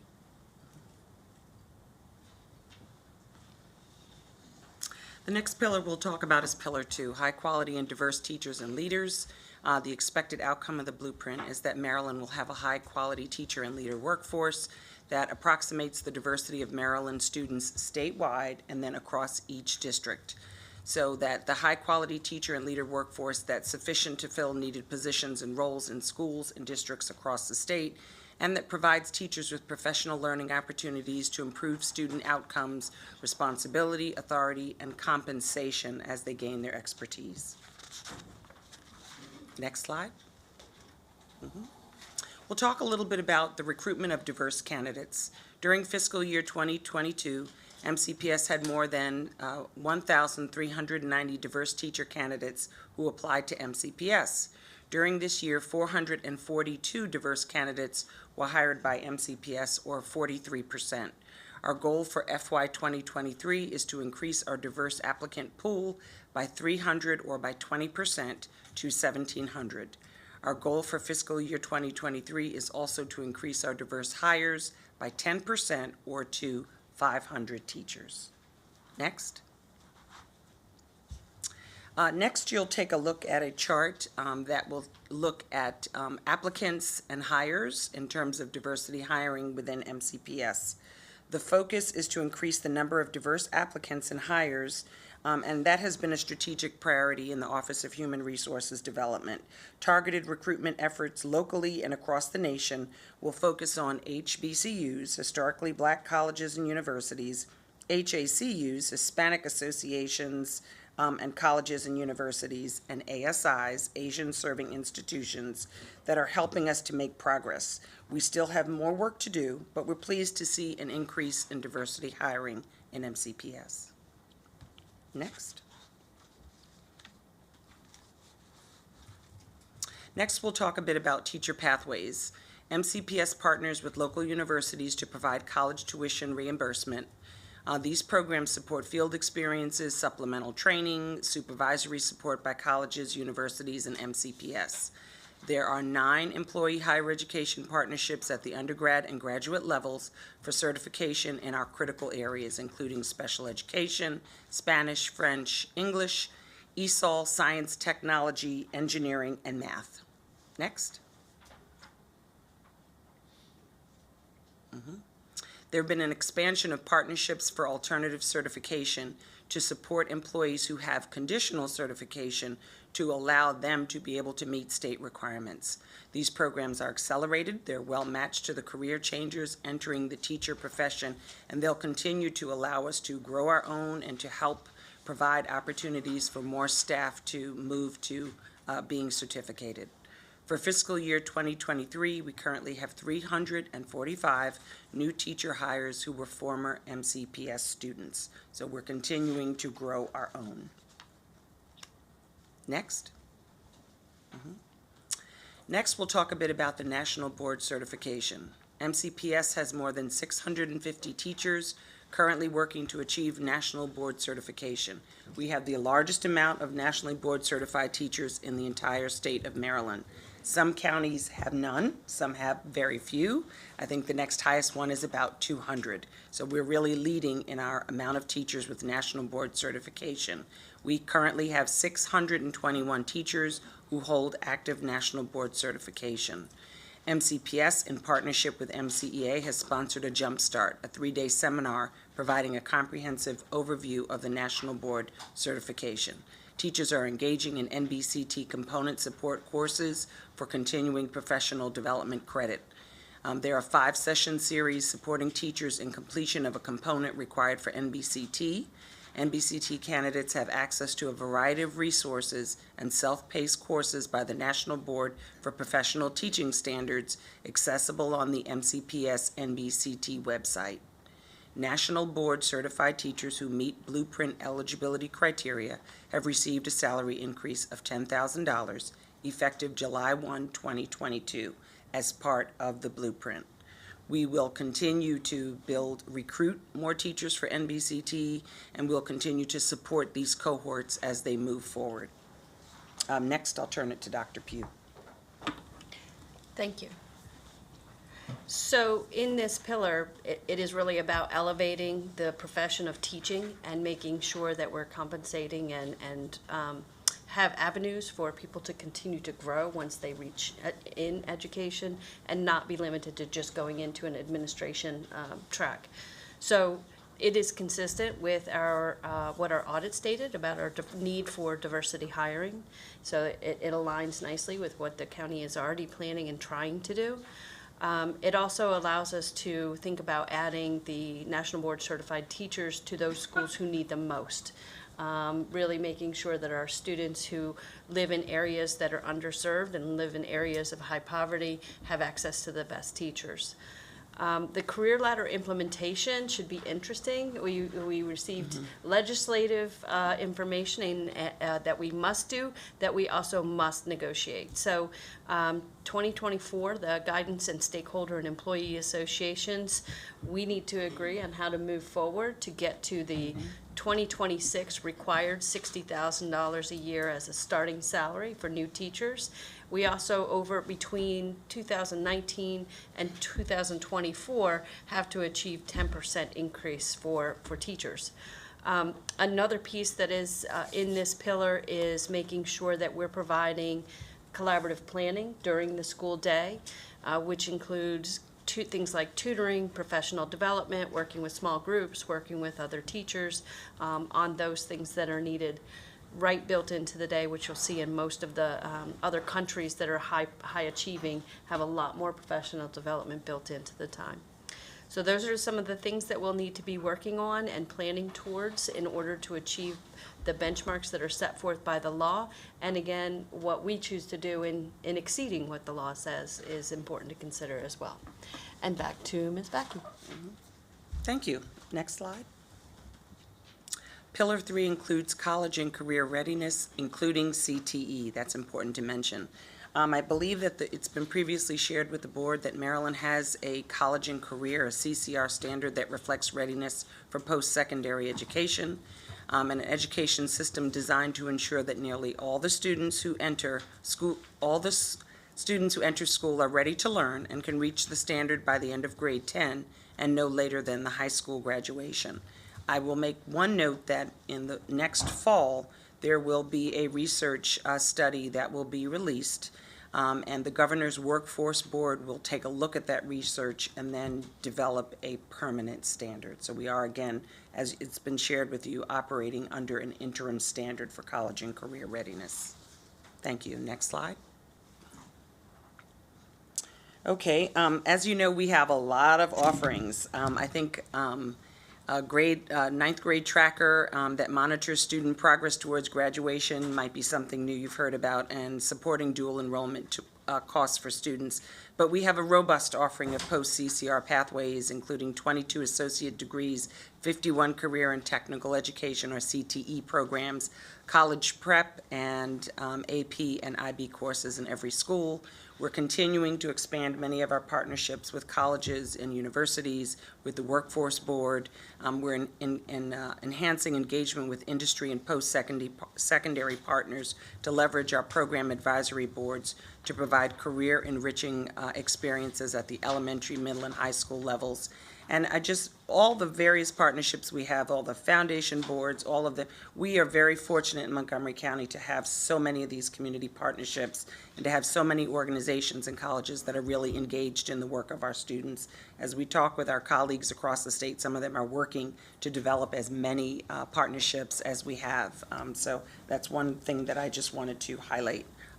Next slide. Can I get you to repeat something? You had mentioned that in the fall, next fall, that the governor, coming from the governor's office, will be what again? What did you say? Governor's, the blueprint has developed a new governor's workforce board, which has just been up and running for a few months, and they've named all the folks. And so there's a research study that the state has commissioned that will be published next fall. It was really due to be this fall, but it wasn't ready. It will be published next fall, and then the results of that research study will help to inform the Governor's Workforce Board about setting a permanent college and career ready standard assessment, cutoffs, standards, and all of that. So right now, we're operating with an interim standard. Right, so in the meantime, when we turn in our comprehensive plan in March of 2023, it will have to be edited?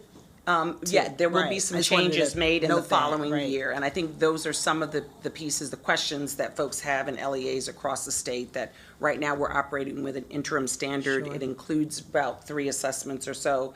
Previously, we were operating using 6 or 7 or 8 various measures. And so there are some concerns that how will that impact the number of students who will then be identified as either not college and career ready or college and career ready, and then how will that impact the following year when the permanent standard is set. So we're staying tuned and keeping close watch on that. I just wanted to highlight just the difficulty it places on school districts to put in place a plan that you have to show what you're going to do to get our students where they need to be, to then turn back around and have something else come back out where you will have to make changes again. So that was really the whole point of me stopping you, interrupting you, to have you repeat that. 'Cause I don't know if people catch that, right? It's a some really very great good stuff in point. here, and I don't know if people are catching it all, but I appreciate all the work that's going into doing this work.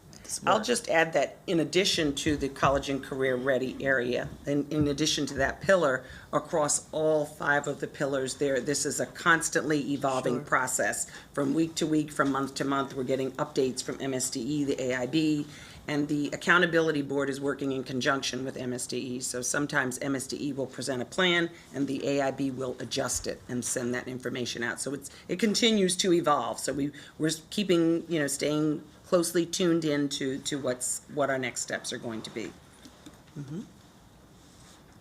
So with Next the slide. next steps with Pillar 3 is really understanding ourselves the difference between the 2 ways of measuring. See, the current agreements that are in place with the community colleges, they were developed over years through MOUs with the higher education people, so that those were things that they knew saw results. Students who had a 3.0 GPA actually did well in college, and so they were willing to accept that.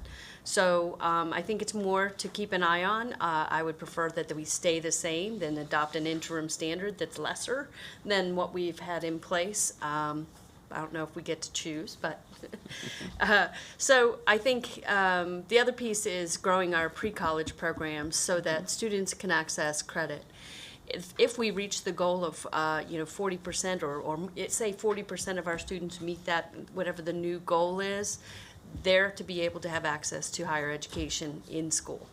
And what that looks like for Montgomery County and where it happens and how it happens could be hybrid, could be a partnership, could be some at the college. We really do need to work out the logistics and details about what's going to work for our students and our community.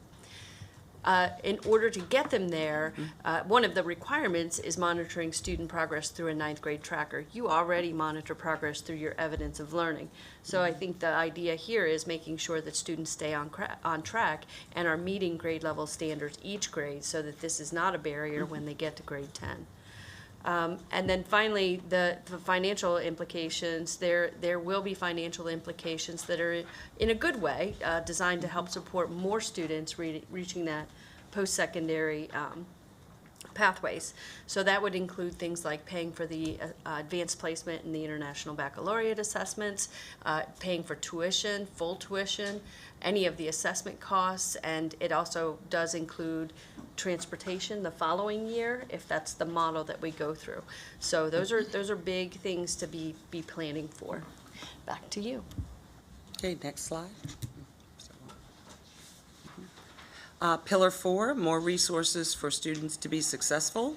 Students who are from low-income households, attend schools with high concentration of poverty, are English learners, require special education services, receive the additional resources and services they need to achieve success in school and overall health and well-being. All students who need behavioral health services have access to them. Next.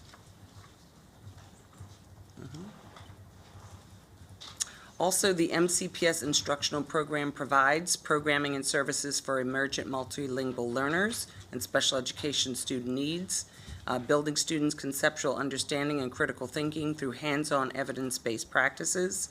Students with limited or interrupted formal education, we have coaches available at the elementary level to allow students to attend their home schools, and continue to implement and evaluate two-way immersion programs at the elementary level. Next slide. We have expanded behavioral training for staff on trauma, gang violence, and expanded related course offerings. We have partnerships with Health and Human Services and other providers to expand behavioral health. We have restorative justice training cohorts. We've had an addition of social workers and counseling supports and case management, and expanded supports for students. Next slide. We utilize school community youth service providers to expand our services. We work in partnership with HHS and service providers, leadership to further define service roles and responsibilities.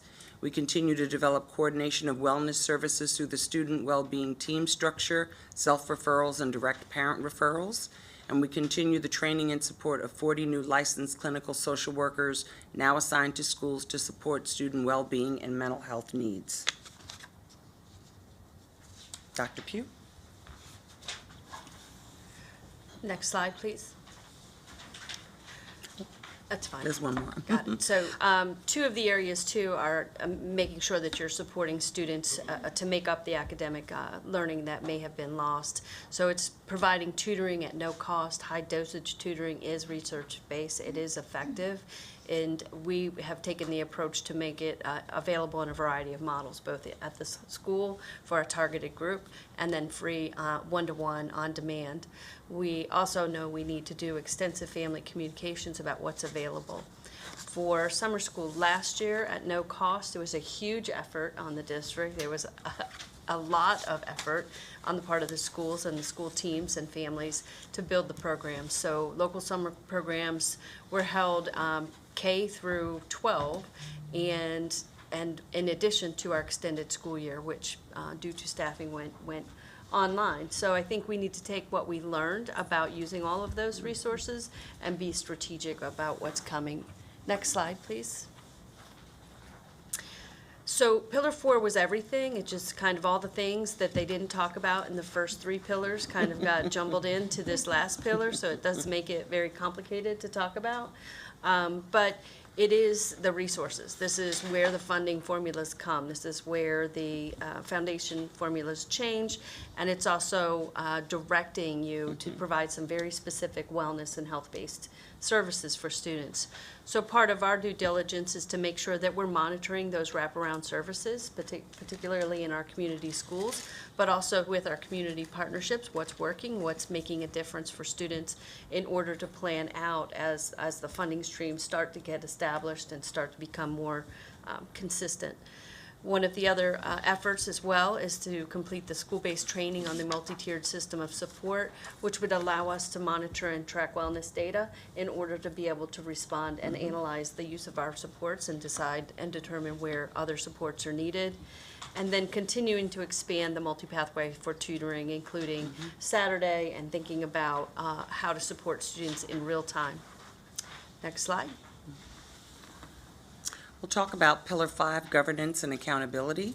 The blueprint for Maryland's future law is fully implemented with fidelity and successful in achieving the blueprint's goal that nearly all students, regardless of where they live, household income, race, ethnicity, gender, language spoken at home, special needs, or any other unique characteristics, leave high school globally competitive and are prepared for success in post-secondary education, in work, and in life.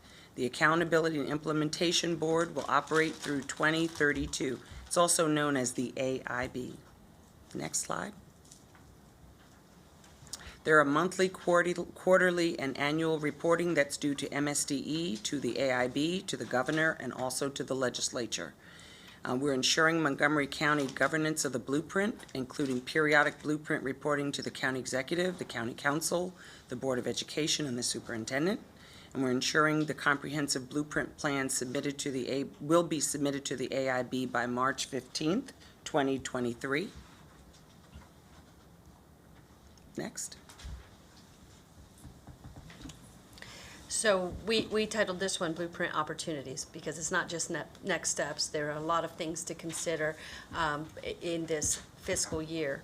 So one of the pieces that we need to come together is making sure that we have analyzed and understood who's going to be interested in taking advantage of these dual enrollment opportunities, and that we have planned for the tuition costs associated, and that we know those students who are enrolling in AP and IB, and we know those costs for assessments. The college and career ready measures for FY23 were unanticipated. Lots of local education agencies were surprised by the pass along of that the costs of tuition were to be on the school system side. So we know that, and now we can, Mr. Hall's happy, plan a little bit ahead to make sure that there's no surprises. And then the other piece is to really design a pre-K community-based system that is going to support our students based on who we have available in the community as providers, based upon what the interest is and how we can help them build their programs. We do have career ladder guidance that needs to be clarified. There are still some questions, even as, well, and I would say Steve Blivis and his team presented 5 different models of types of ways that you could anticipate rolling out a new career ladder, and we looked to other counties to see if anybody else had other ideas, but I do think that it comes with both a cost and it comes with agreement with our associations, and then it comes with how do you roll it up, how do you begin it, because the law says for new teachers. And then finally, to make this all even more messy, is the financial accounting system. The state is moving to a new financial accounting system that will require funds to be traced through student and identification of specific student to schools. So it really will take us have some time and coordination to look at how we're going to pass information back and forth, because it's intended to elevate those finances so the state can see what we're spending, where we're spending it, and provide that level of accountability, but also in how do we aggregate the services as they're provided to one single student. So it should be interesting times. I know the finance office is excited to get more information. And with that, next slide.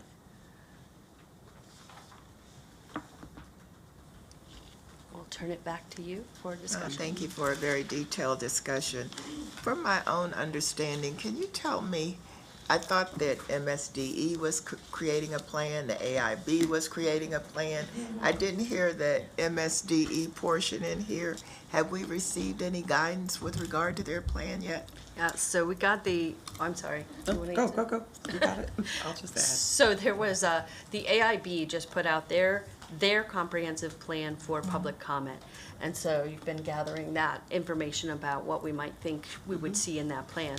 The MSDE also put forward a blueprint implementation guide, which, and a blueprint implementation template. The template is 189 pages with no local information inserted yet, and the guidance is 36 pages about how we need to do it and how to involve community groups and who is supposed to be part of it.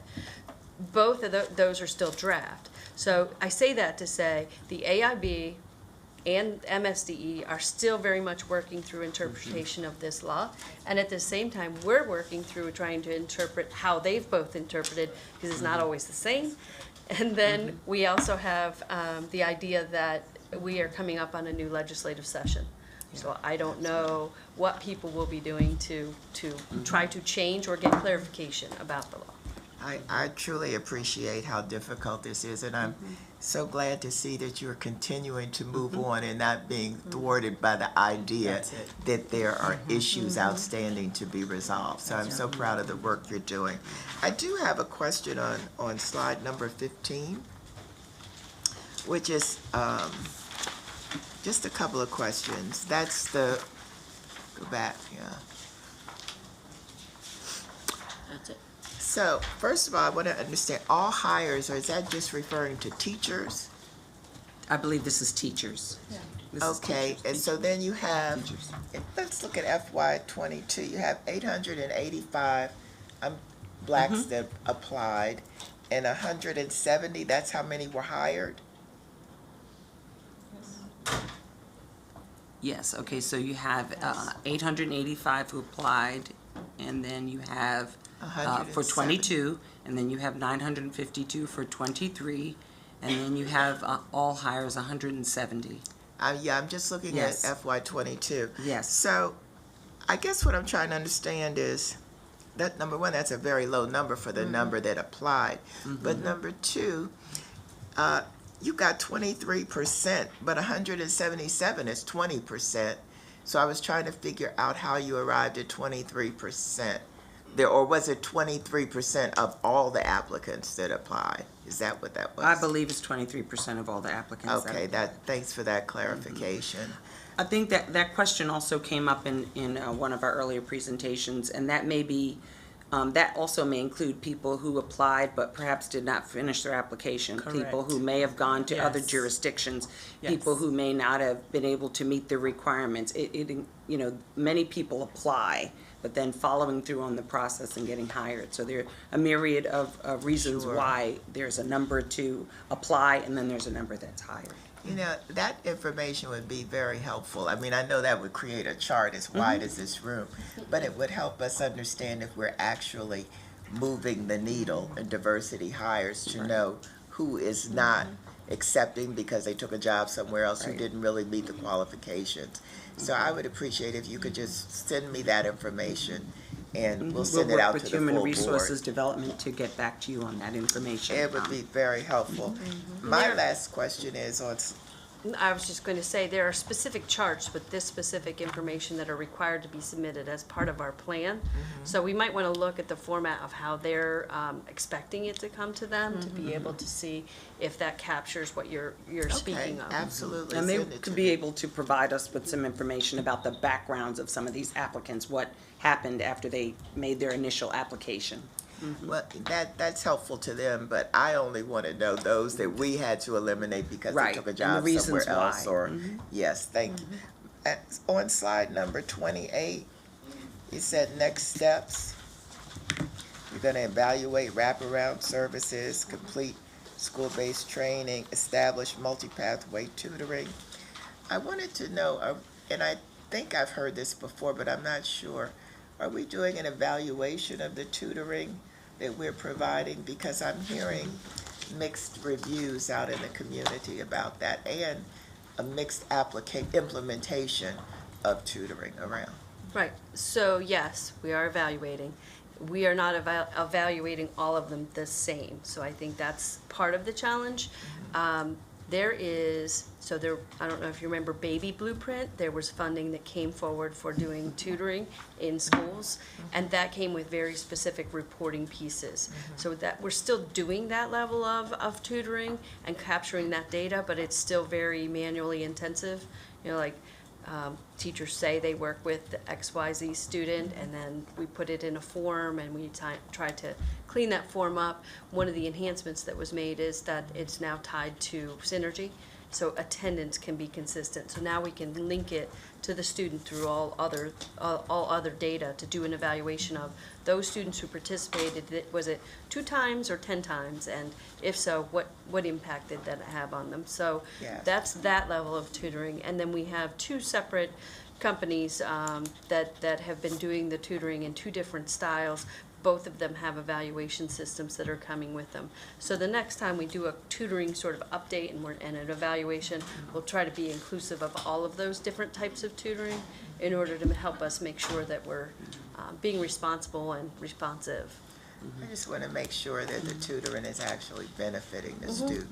That's my concern. I mean, we hear a lot of things out in the community, but my real concern is that the students, we're moving the needle for the students with this tutoring. I recall there was a board presentation last year, I believe Scott Murphy presented on the tutoring, and there was some data that showed that we were really making progress with students in tutoring. We're also in the process of gathering data to report to, on the blueprint, interim reporting on tutoring.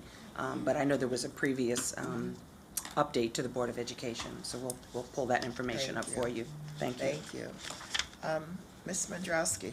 Yeah, really quickly, I just thank you very much for the presentation and the information and the work that you all are doing on this. Ms. Wolf addressed one of my questions already about the numbers of people hired versus applied. So I'll skip that, but a couple of quick questions.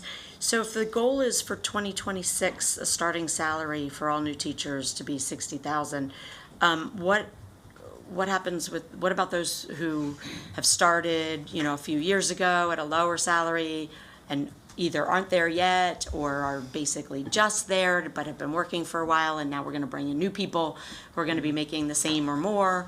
How are we addressing that issue?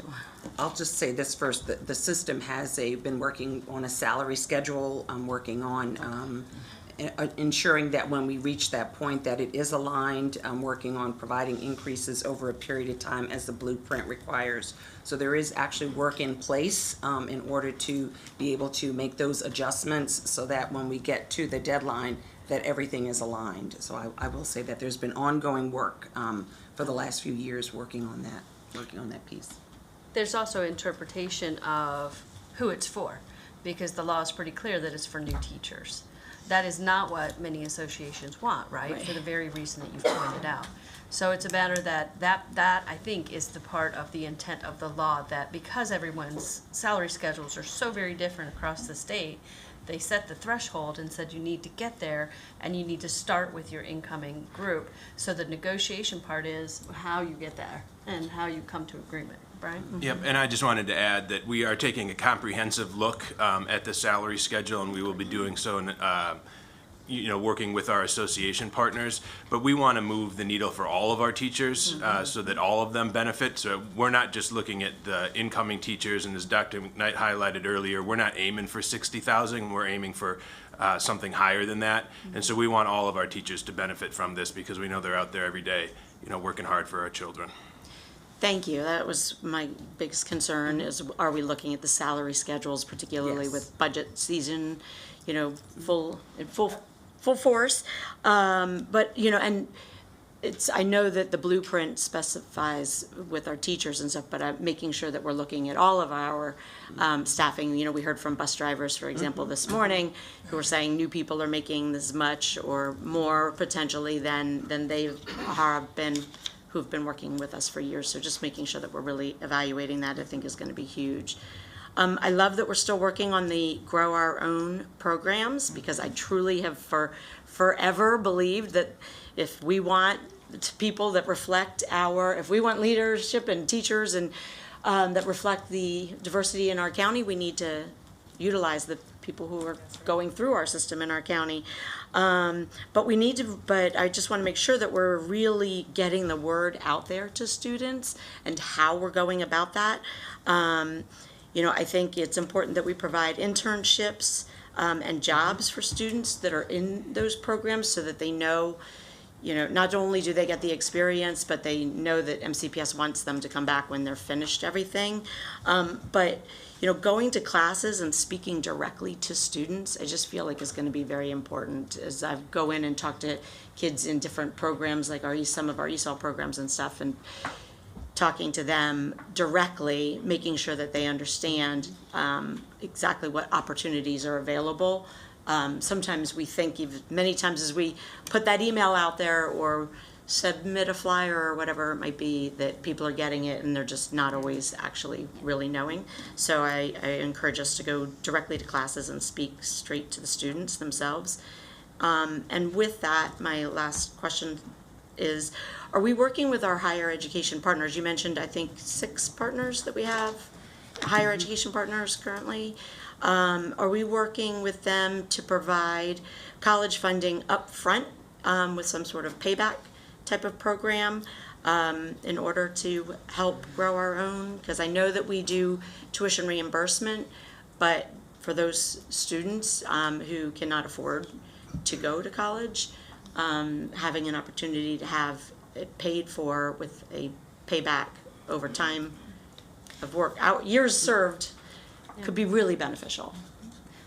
So I think we can do definitely the first 2 years. I mean, remove that barrier. It's the pathway to the 4-year if you're going into teaching specifically, that when we explored it, it does have tax implications for the person, but yeah, I'm happy to look back into it to see if that's a potential for moving forward. There was something about the individual then had to claim, if we did pay first, they had to pay taxes on it in some way. Forget what the implication was, but we can look back into it. I just want to highlight that there's just a recent sort of grant partnership with Montgomery College in terms of that pathway for the teacher pipeline for students. And so there's an additional opportunity to be able to recruit some students to help them who are getting started in education and who are working towards becoming teachers. So there are some partnerships and there are some grant dollars available through some of these partnerships and a variety of different pathways that are looking at ways to help support our students. One of the things that has been shared with the AIB and MSDE is to try to encourage more state level scholarships, dollars that are being made available, so that if you have your tuition paid, then you agree to come back and teach for a certain number of years in school systems within the state of Maryland. So I think all of that is continuing to evolve. The AIB is also working with the Higher Education Commission, so hopefully we'll see more of those financial opportunities available to help support our students on their pathway to becoming teachers and in other careers. I really appreciate that, and I'll let you speak to it, but just in terms of because the scholarship option would maybe alleviate the tax option. You are reading into the future, Ms. Mondrowski, and we are so excited about it. So we've actually started some work with some of the universities that we've had partnerships with and are extending partnerships with to have our financial institutions come together to really provide some opportunity for financial support for those who are coming back into these high-need areas of teaching. We're going to come back and provide the board with something more comprehensive, but I got to give a shout out our HR department. They've been on the phone with our partners. We're going to be engaging our foundation and many other, along with some of their financial offices at the universities of exactly how we do that. And again, that's an example of something that goes beyond what is here in the blueprint, but we know that's a barrier for some of our students if they leave with any debt for that 4-year university, nor do we feel like that's something that the school system should have to own on its own. There are many other partners out there that want to engage in that endeavor with us, so we are so excited about that, and we'll be coming back to share more information. And then to circle back to what you said earlier, in regards to the blueprint really being focused on the salary increase for our teachers, we in Montgomery County have always shared the value of the increase for all of our employees across all of the associations, recognizing that we can't provide student services just through one conduit. And so that will continue to be an interest for us moving forward. Thank you. I saw Ms. Silvestri next, and then Dr. Joftis. Thank you. Going back to the beginning of the presentation when you talked about pre-K, and you said that there was an increase of 24%. I think it's from half-day slots to full-day slots. Right, of blueprint-funded slots, yes. But the goal is all students ready to learn, so all students in Montgomery County or income-eligible students in Montgomery County? And what is the gap? So how many are we serving and how many more do we need to reach? So the blueprint lays out a plan for us to start with the students who are most in need, what they call Tier 1 at 300% of federal poverty level. And then over a period of time, as we continue to move forward over the next several years, that plan will then expand, looking at students who are age 3 and 4 who are 300 to 600% of poverty. And then beyond that, there could be a sliding scale where perhaps parents could pay some tuition. So the blueprint funded slots, 30% of those must be in the community based programs. So for FY23, we've got more than 30% of just blueprint funded slots in the community. When we get to FY25, we'll have 50% of blueprint funded slots in the community. But the blueprint is focusing on 4-year-olds first and then 3-year-olds in terms of the income.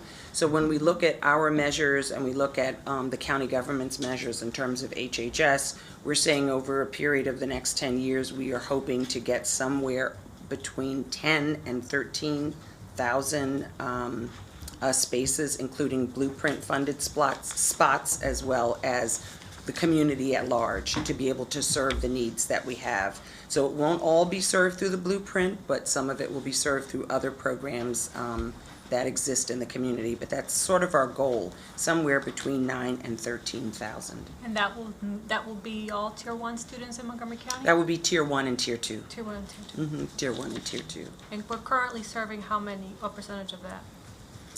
Total in terms of 3s and 4s, about 3,790, including half and full day. So we're helping to transition our half-day programs to full-day, while at the same time expanding our full-day programs, while at the same time expanding our capacity for inclusion in those programs for So we're four-year-olds. about a third way there. Approximately, yes, yes. One of the things that we're really working to do is to help expand and build the partnerships that we have with the community-based providers.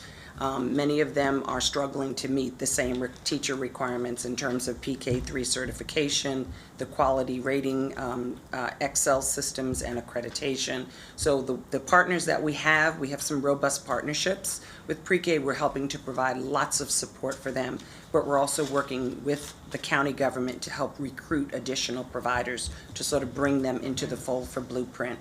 And that's something that we're also asking the state to provide some more resources at the state level for review of overseas credentials and to help support some of the providers make it through the quality rating system. Thank you.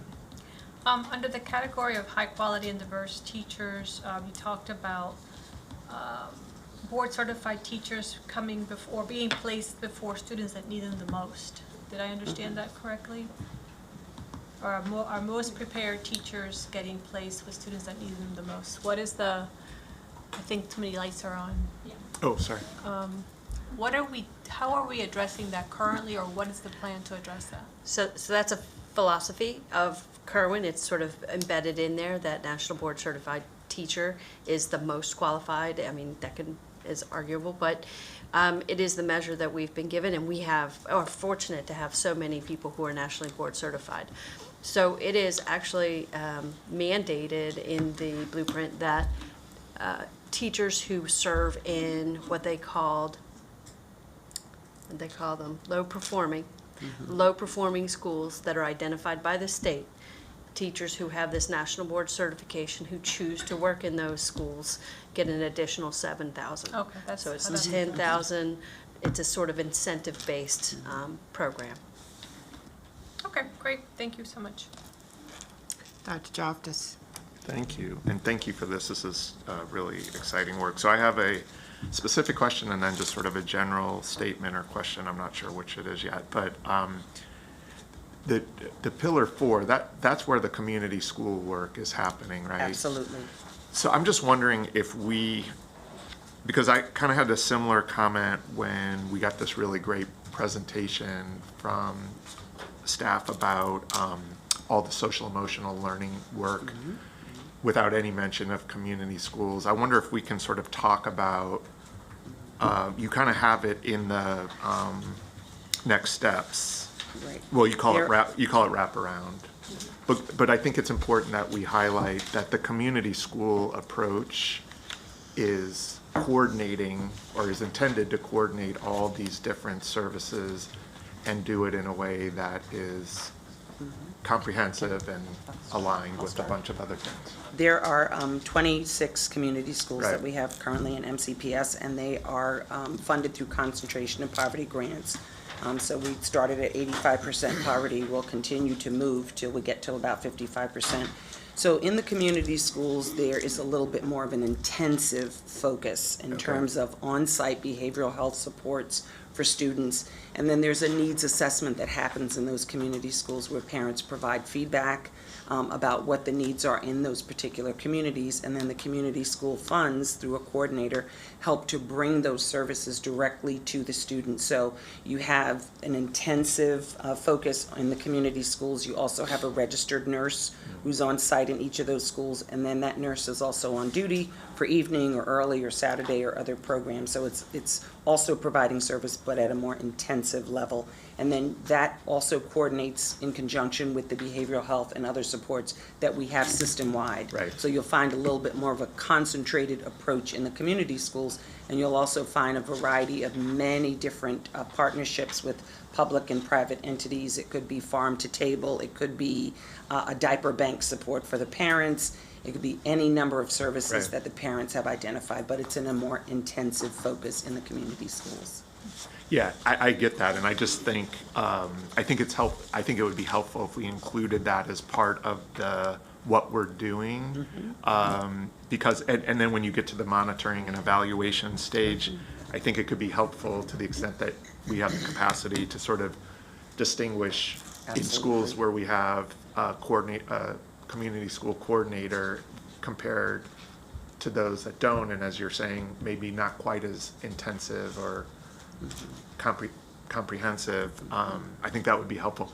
It's just this idea that, like, again, with the social emotional presentation we had, community schools were sort of left out of the conversation, and here they're not quite in there. So I would just like to pull that in, because I think it's a more robust focus, but the services have been enhanced tremendously system-wide. Exactly, and it's just such a powerful, a potentially powerful strategy that I would love to highlight and bring.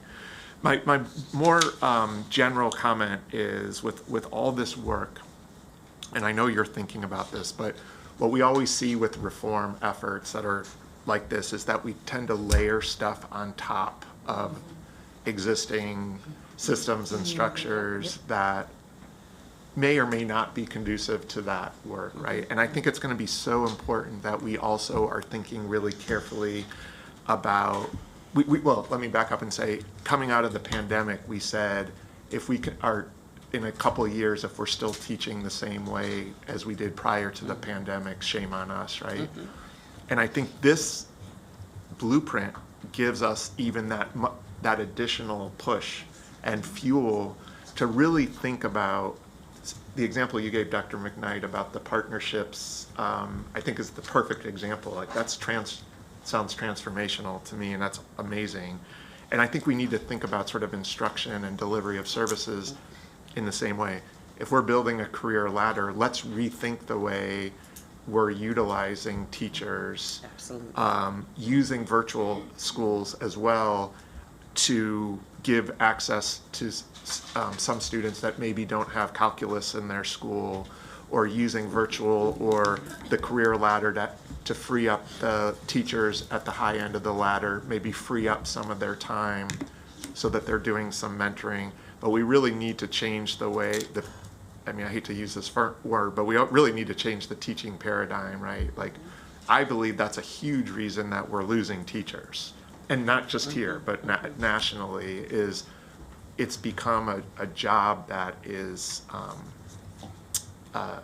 we're not valuing the sort of joy of teaching and learning that I think we need to in order to attract really bright teachers. I mean, I'm preaching to the prior here, but I think we need to use the blueprint to help us make that shift, along with what we've learned during the pandemic, which is that we need in-person teaching, but there's also some value to how we incorporate virtual. And we saw that in some ways parent engagement during the pandemic through virtual means was better in many places than it was. So we need to learn those lessons and incorporate that. And I think be really explicit about it, even though the blueprint isn't requiring us to sort of report on that.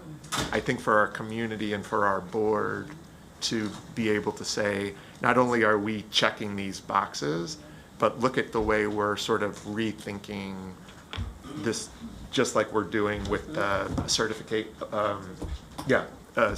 process. How are we rethinking the way we're delivering instruction and supports to our students and families? So I guess that wasn't a question, it was more of a speech. Well noted. Thank you. Dr. Joftis, I have to say, just keep watching. Okay. There are some great things coming, and working with a number of partners across the nation, just looking at that very thing that you talked about. The problems that we are sharing, and that's what I said to our transportation folks, we do need to compensate and pay people appropriately, but the problems that we're experiencing, we're not going to pay our way out of it. And our employees have continued to tell us some of it is about quality of life in work. And so combining that with the type of strategies that we know work for our children, and how do we contribute the time to focus in and hone in on those strategies and give people the attention and energy that they need to be able to do that, is exactly how we're going to get there. So I'm going to say stay tuned. Dr. Murphy is next to you smiling. You know, really we've been talking about some different types of innovative things that we need to do that will address our student needs, but also creating a new environment for the profession to keep and retain staff. Ms. Harris. Yes, thank you. Just a couple of questions. You know, when I look at how the work that became the blueprint evolved over 6 years, and, you know, the commission started, and it took a lot of time and did a lot of work to sort of identify the state of the evidence around educational excellence internationally. And then the blueprint is the roadmap of how we get there. And so I see opportunity everywhere when I look at all of this, and I think it's really exciting to see what we can do. And one of my hopes is that, as Dr. Joftis was saying, instead of just layering all these new approaches on, this is the opportunity to stop and take a very no-holds-barred, objective look at everything we do, everything we make every student do to say, you're going to get this high school diploma, and ask, why are we doing this?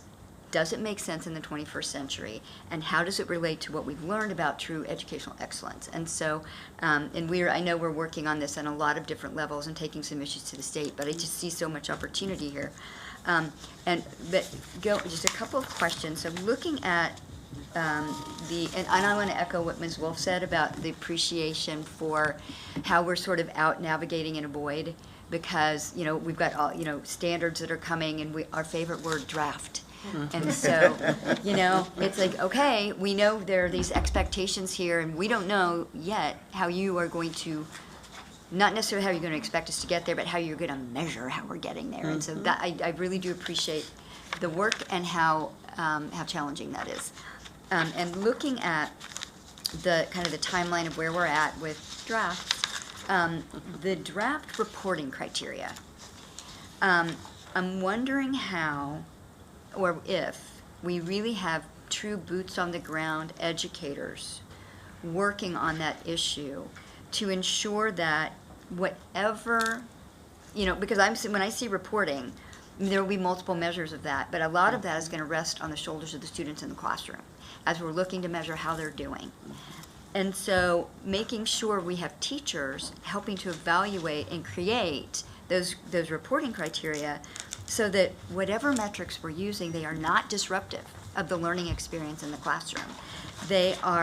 They're relevant, and they're useful to the teachers in informing instruction. They're relevant to the work and the curriculum that students are mastering. Because, you know, talking to teachers and students just the other day, you know, students are sharp as tacks. And they know when you come in and you say, okay, today we're going to take this standardized test. And they're like, what's in it for me? Right. You know, and they know it's not related, it's not ingrained in the curriculum they're learning in the classroom. And you have some students that are always going to be naturally motivated to do really well. And then others, one teacher said to me, yeah, an hour-and-a-half test, they're done in 15 minutes. And it's because they don't see a connection. They don't see value to that. But there's a lot of external value placed on those measures that the students don't see any value in. So are we really measuring their achievement? Are we really measuring how well they're doing? If those are the measures that we're using to assess that. So teachers are the ones, I think, that, and students can really tell us how to really measure how well we're doing in the classroom. So I'm just, if you know. I think we can add that to some of our feedback going back to the AIB. Thank you. Just making sure you've got teachers and students helping to evaluate and create those criteria, because they're the only ones that can tell you, is it going to matter, I think. And then I want to really echo and appreciate what Ms. Mondrowski said about the true Growing Your Own initiative, which to me gets to the diverse, the highly qualified, diverse, culturally proficient workforce that we need is in our classrooms right now, and how we are really, really intentionally making them see a future that they want here inside MCPS, and not just teachers, who are really important, but I know you've all heard me say it, we hire chefs, and we hire architects and engineers, and you know, we're hearing CIP, HVAC. We certify and train HVAC technicians in our CTE programs. Why don't we just have a direct pipeline to bring them in to do that work, because we have to contract out those services. So I just see so much opportunity for building the workforce that we need far more intentionally than we are right now.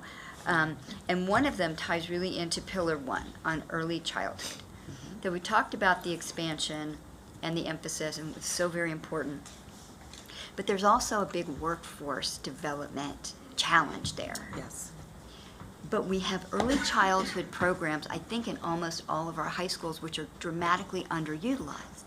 So if we could work with our community partners, we could work with MC, and we could build up those programs, and then we are partnering with our partners to show us we'll prepare the workforce that you need. And how we can do that, again, really intentionally, and with, working with the hands on the ground people that know what the needs are going to be as we really expand in that really critical early childhood work. And then another thing that I'm hoping is going to come out, or is another really good opportunity with the blueprint, and it's Grow Your Own, and it's college and career readiness standards. We have all kinds of really amazing programs and that students achieve in, and they achieve, content mastery and certifications and licenses. But how they're rewarded for that going forward is very erratic. And talking about having a real conversation with all of our higher ed partners about maximizing and standardizing the articulation credits that these students receive. And, and that includes in the early childhood, there's a program at MC. Why aren't we funneling more and more of our students that are doing that work in our high schools into that program, or allowing them to achieve it while they're still in high school? Because there again, we're building that workforce that we absolutely need to achieve these goals. So I just see those are really specific, pragmatic conversations to have with our partners here, but statewide too, because every LEA is going to be dealing with these challenges, I think. Thank you so much for those comments. They're very timely. We've been talking a lot about teacher pathways and trying to encourage many of our students to grow them into teachers. So there are a variety of initiatives as a part of Grow Your Own that are moving in that direction. So we'll be happy to bring that information back to you. But 345 folks who were hired this year are former MCPS students. So I think we're continuing to grow and expand that. I think that's really exciting that we're starting early. We're helping to provide that career counseling and the pathway, and those will continue to expand. But I know that there are a variety of initiatives that are part of Grow Your Own, where we're trying to recruit supporting services and other staffs within the community, and that's sort of a year-round process. One of the things that was highlighted at an earlier presentation was that when school started, we were 99% staffed at the beginning of the school year, and there were lots of discussions about teacher shortages across the state, and so there was a whole presentation about year-round, these year-round efforts in terms of recruitment. So we're growing our own, we're using referrals through supporting services and others, so we'll bring that information back to you about the updates on the Grow Your Own initiative. Yeah, I think that's among some of the most promising and exciting work that we're doing right now, is just looking at our students. They're everything that we need. Absolutely. Another, just a question about the National Board Certification teachers, building on some other comments. I think this is what I understood. So for anyone who achieves that certification, there's the $10,000 salary bump. And then there's certain criteria. I'm sorry to interrupt you. Go ahead. There's certain eligibility criteria that the state has established. So it would not include every single nationally board certified teacher, but it's really focused on those that are working directly in the classrooms with students for at least 60% of their time. They're the teacher of record, they're teaching standards, so it doesn't include everyone, but it includes a number of teachers who are working directly with students. Which is so important, because we've had this conversation many times. Everybody sitting here, we have these National Board Certified teachers, they're in the central office. How do we incentivize them to go back into the classroom where we really need that skill and that expertise? And then I think you also said there is, so we've got a teacher that's got that certification, they're in the classroom, so they're getting that $10,000. We have many of those. If they're in one of the state identified low performing schools, they get the extra $7,000. Absolutely, yes. Okay. Yes. All right, and we're really pushing that out there. So it is important to know that Montgomery County does so well that there are only 2 low-performing schools who are not comprehensive schools. They're both specialized schools. So. Yeah. Yeah, and maybe that gets to some things we've also been talking about, how we get really highly effective teachers and highly effective administrators in our most challenged schools, and maybe this is our opportunity to identify some new criteria for that. But anyway, I just think this is amazing work, and thanking you for all of it. and opportunity everywhere. Thank you. We'll bring back the information that you requested. And I also wanted to note for the watching public that these draft criteria for reporting, the draft implementation plan, the infographics that are also in draft are on the MCPS Blueprint website, so the watching public can get on and have access to those documents. And the Accountability and Implementation Board, their website is also listed there, and folks can provide some feedback up through November 28th, and we'll also be circling back around to some of our local stakeholders now that we have these drafts to get some further input from them as we move forward. This is an ever-evolving process over a period of time. We know that the creation of the Accountability and Implementation Board, that they're working closely with MSDE. They are an entity that MSDE also has to report to in terms of the blueprint. They're the ultimate monitoring agent for the blueprint over the next 10 years. So there is some negotiation that happens between MSDE and the AIB and before these documents are finalized and disseminated. So we're getting updates and information. Like I said, it's currently evolving, and we'll continue to get those over the next several years as the blueprint is fully implemented. Thank you so much. Ms. Silvestri. I'll be really quick because we're waiting for lunch to start. So this will be It's already here. follow-up to request rather than a discussion. You've heard a lot of interest and support of the Grow Your Own from the board members. I would like to request a follow-up in terms of what are our goals? So for example, we had 15 students sign up to do Grow Your Own, the future educators last year. What's our goal for the end of this school year? We have a program for support employees. How many did we certify last year? What's our goal for this year? And you mentioned that there's other components of the Grow Your Own. I want to make sure that we have targets that we are working towards so that we know if we're being successful or not. Thank you.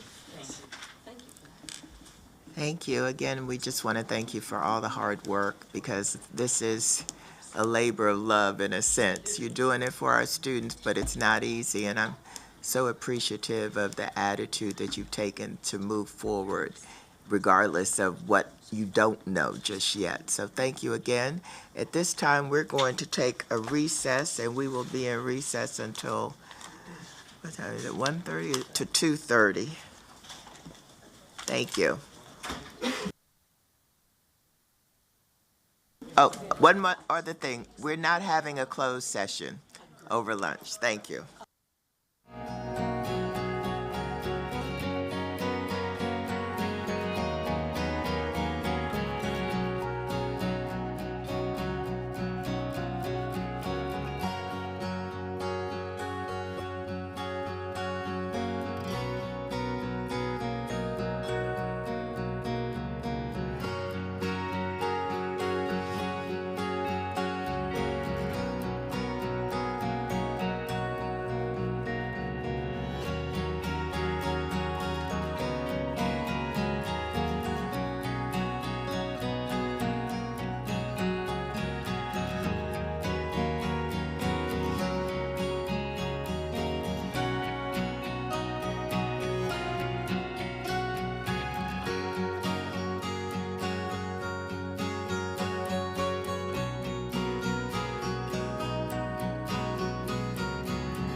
Welcome back.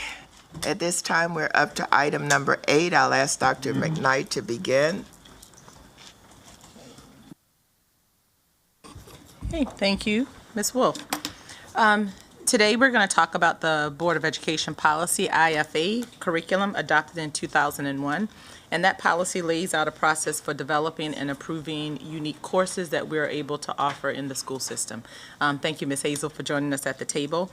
Today, we are seeking approval to proceed with the development and implementation of a new secondary pilot course that will be shared with you.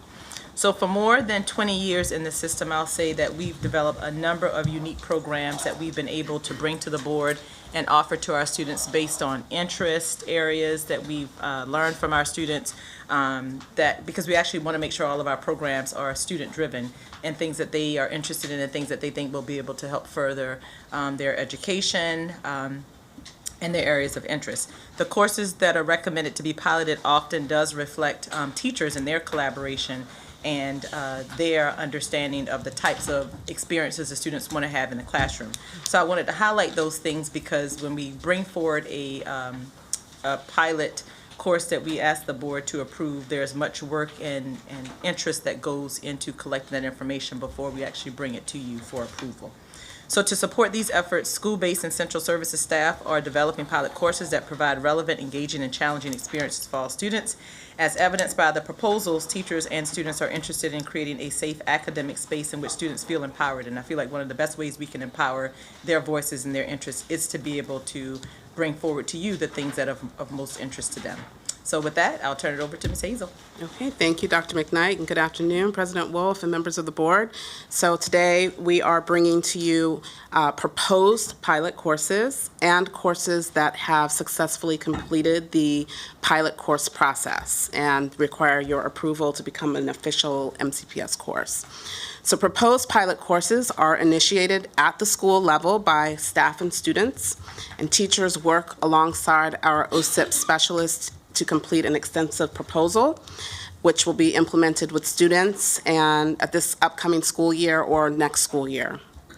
Proposed pilot courses this year include Art and Social Justice, Poetry as Universal Literature and Amharic 1 at the high school level, and Science of Sports and Recreational Activities and Mindfulness at the middle school level.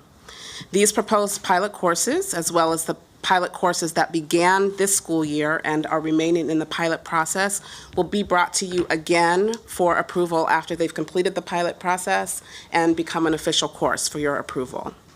So we're also bringing to you today courses that have successfully completed the pilot process and require your approval as active courses in select MCPS schools.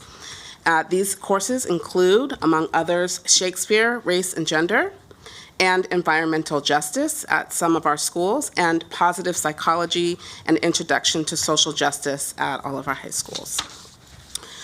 This process also allows us to roll out new courses which are responding to industry demand that prepare students for college and career pathways, allowing our middle school students to engage in courses that can provide them an entry point into various high school career and technology education programs. So these courses include cooking, finance, greenhouse horticulture. So at this time, I'll take questions before the reading of the resolution. Does anybody have any questions? Ms. Harris? No, you're going to go through all of them. Well, she's taking questions right now. I was not going to go through all of the courses. They're in the memo, but if you would like me to, I can. No? Okay. Just, I really appreciate this, and I know I've been talking to Dr. Garrick at Northwood. They're very excited about piloting the Amharic class, and they already have a plan, and they already have a teacher. And one of the questions I had or just maybe a point of information for us to think about. So we have a really robust seal of biliteracy participation rate amongst our students since the bill was passed in 2016. It'd be interesting to see how many of our students, and students can get the seal in languages that we don't support academically in the system, because there are so many robust agencies and partner groups in the area that can support that in language and also assess competency and proficiency. So do we know how many, or can we figure out how many students over the past 5 years, or 7 years now, have gotten seals of biliteracy and Amharic, and then maybe use that as a data point to follow going forward, as now we actually offer the language in a community in which there is a very robust population of folks who actually speak Amharic? Yes, absolutely. So we can find that information out, and certainly if we have a large body of students interested in the district, we can even look at virtual courses and things of that nature. So we will get that information to you.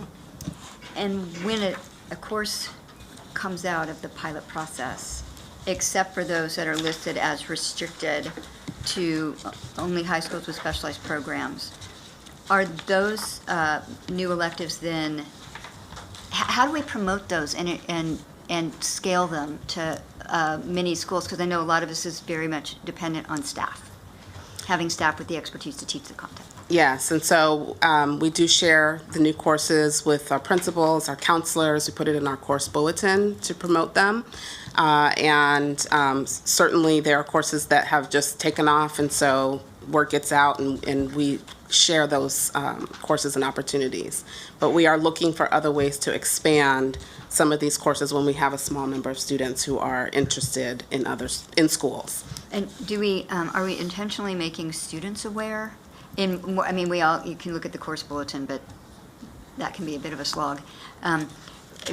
Just directly letting students know, maybe through the newsletters that go out to all of their Canvas email accounts, these new courses are coming online, and look for them, and then let students' demand drive some of this expansion? Yes, and I think certainly we can improve that effort. We work with students, and we have students on our curriculum advisories that help us figure out ways that we can better communicate the course offerings to students. Okay. So yes. Yeah, thank you. And the last question I have is, looking at the very back page when we set the recommended courses for approval, but they're only restricted to high schools with specialized courses or specialized programs, so Shakespeare, Race and Gender, Principles of Ag Science. So when we look at those specialized programs in which these new approved courses will fit, are all of those specialized programs open for academic transfer for a student who, say, is going to, whose school does not offer that specialized program and they are interested? Like we let, academic transfer to take advantage of aviation at Magruder, or Project Lead the Way in the schools that have that. We do not have that opportunity. There are some cases, particularly with language, where if a student has advanced language skills, then we can look at that option. In most cases, no. I do know that particularly like with Walt Whitman High School is looking at a specialized program that we are considering how we might have students come to that school to take part in some of their programming. But that is something new that we are considering on a school-by-school basis. Yeah, and I would encourage, looking at the CASE program at Sherwood is struggling, but that school has capacity. And so making that program available for academic transfer for students who wouldn't naturally feed into Sherwood it could help us to grow that program, which we really want to do. Anyway, just a thought, because these are great opportunities, and whatever we can do to make things truly available to all students. Mm-hmm. Thank you. Thank you. Ms. Silvestri. Yeah, we've had a couple of robotics groups come to the board to talk about support for their after-school programs. And I always say, well, if it's great for after-school, it's certainly great for in-school. So do we have robotics types electives in our schools, or is that something that, just kind of all those STEM activities that we hear people want more and more in the community, how about building them into the school day? Yes, we do have some schools. You want to come share?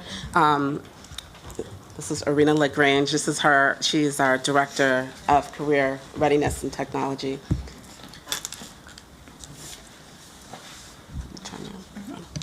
Thank you. So we met with the students who came to the board and presented the white paper. We had a chance to meet with them to hear their ideas.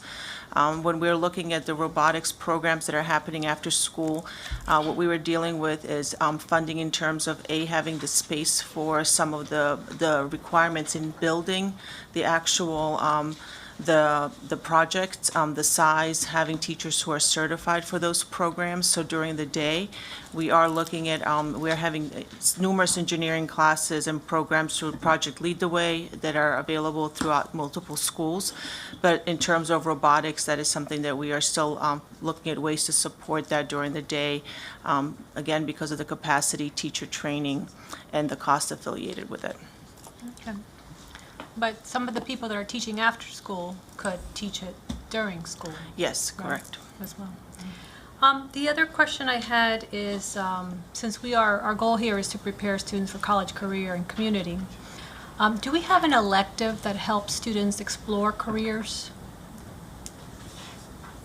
That seems like an important thing for students to try to figure out before they have to go spend thousands of dollars in university.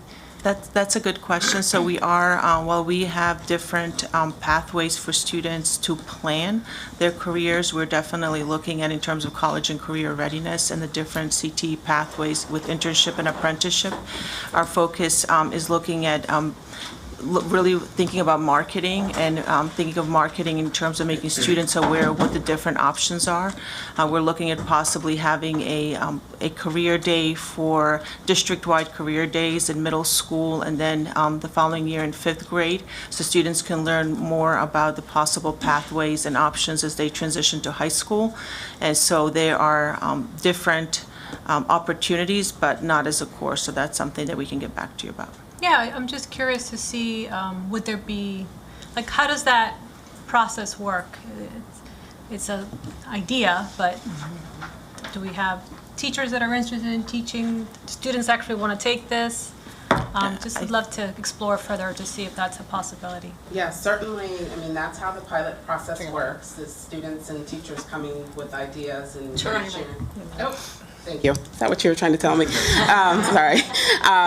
Yeah, so that's how the pilot process works, that students and teachers coming and to us with ideas, then we can help them develop into a proposal. So certainly if it's robotics or career exploration, those types of things, we certainly will work with schools if they want to do that. Okay, I'd love just an update to see if that's feasible. Thank you. Dr. Daka? Yeah, I just want to go back to the robotics question. It seems to me that when they put the new wing on Poolsville, it's not new anymore, the science wing, they had robotics, they were teaching it there, and they had storage place for the pieces that go with robotics. Yep. So it's not new, so I know, maybe you upgraded it, I'm not sure. But I know it was taught there.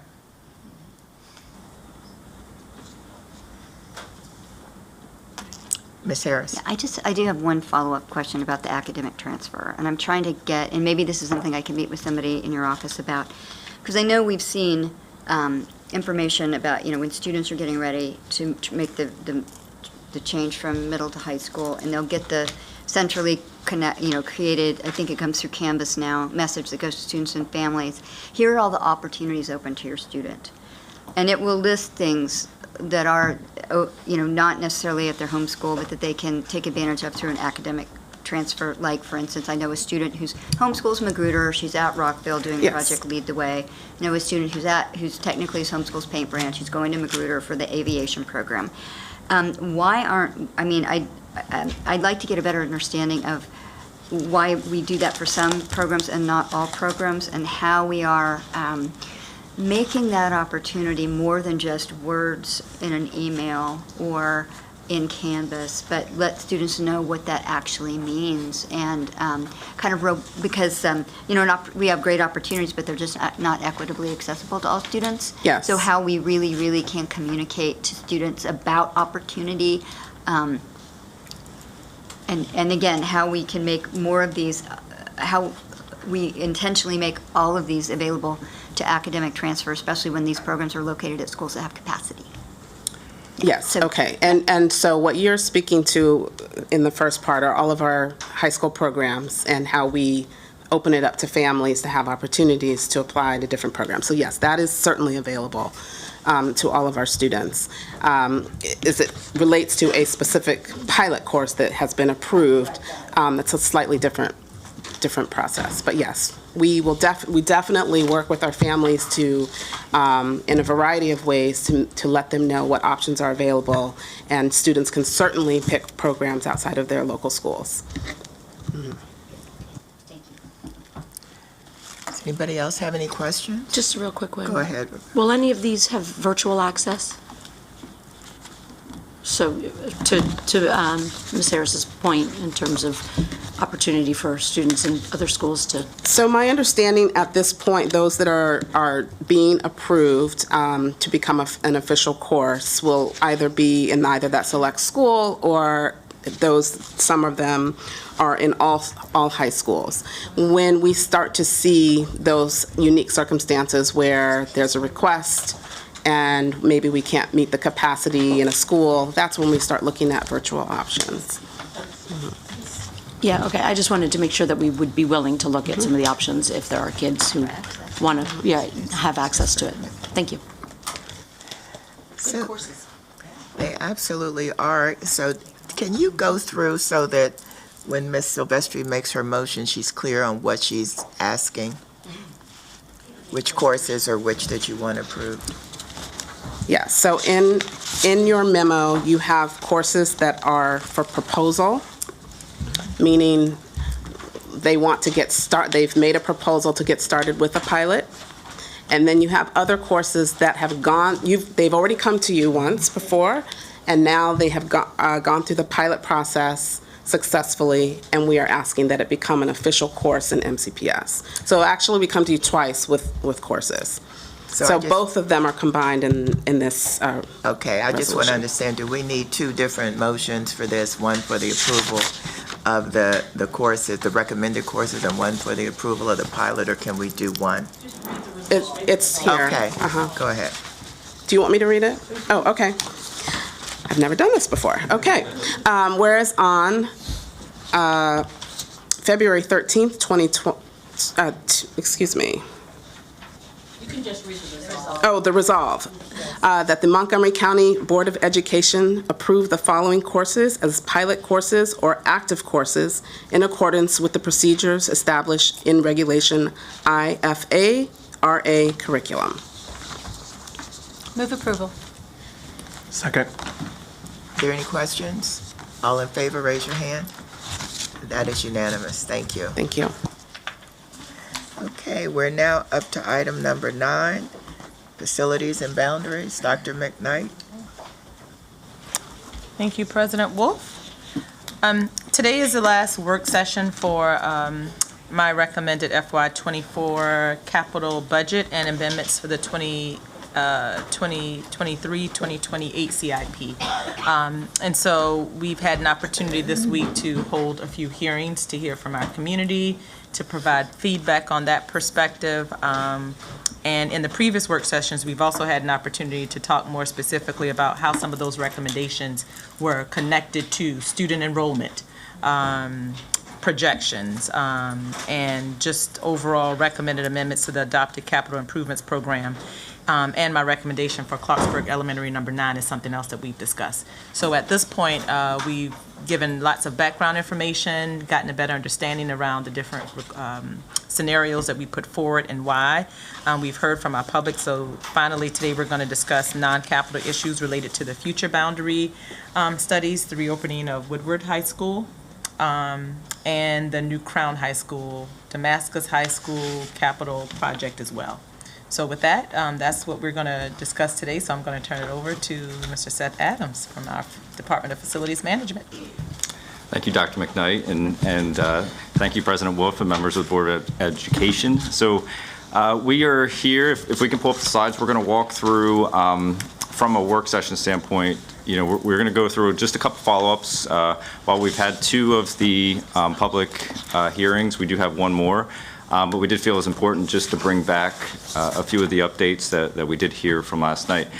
As well as Dr. McKnight talked about, we're going to go through, again, just a reminder of what the funding request is of Dr. McKnight as part of her recommendation, and then start to frame the next steps around the larger boundary work that will be coming up as part of spring amendments and then in the future. So we'll really walk through briefly what that looks like and talk about some of the next steps on that. But the first piece, in terms of public hearing follow-up, I just wanted to highlight two areas. One being, we did hear from many of the students at Wooten yesterday, and I did want to let the Board of Education know that the maintenance and operation team did go to Wooten today and worked with the building service team. They created 47 new work orders. Several of the things that were identified were a little bit older, but the new work orders that were generated were based on the current assessment and walkthrough of the team.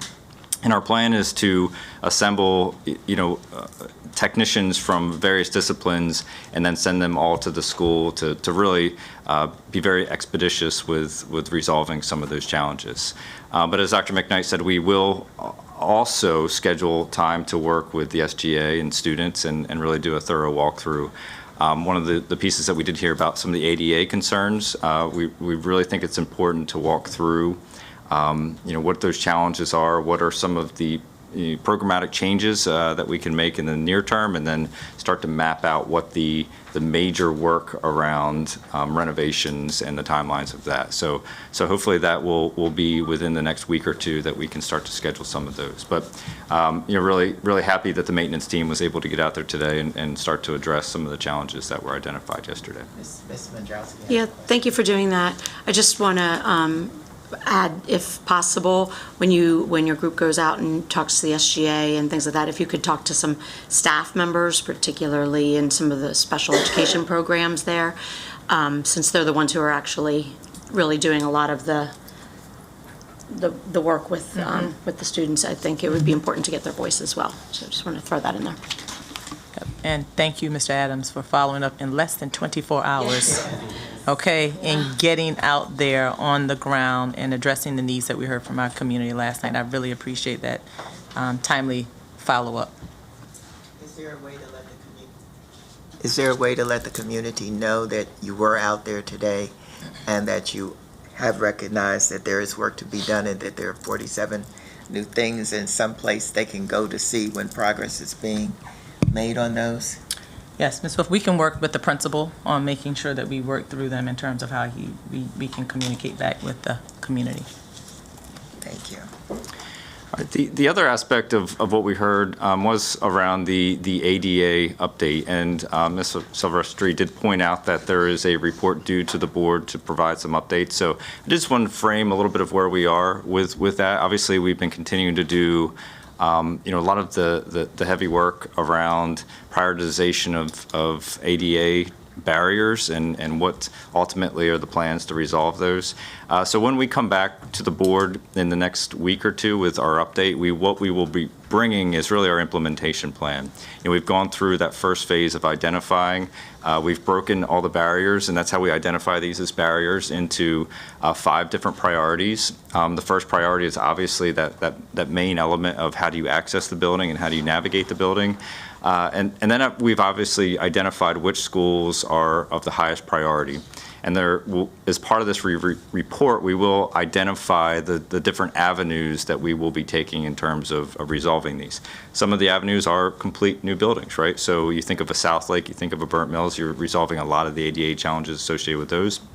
Wooten, the $15 million that's identified as part of the appropriation for this calendar year, the work that we do in design and construction will solve many of those. So it will be really important as we move forward with this report, is to not only identify the work, the actual projects, but really the plan of how we're going to move forward with, continue to move forward with our ADA improvements. So I just wanted to provide that update, and yes, that is something that is due now. So we'll be coming back to the board with that in the coming weeks.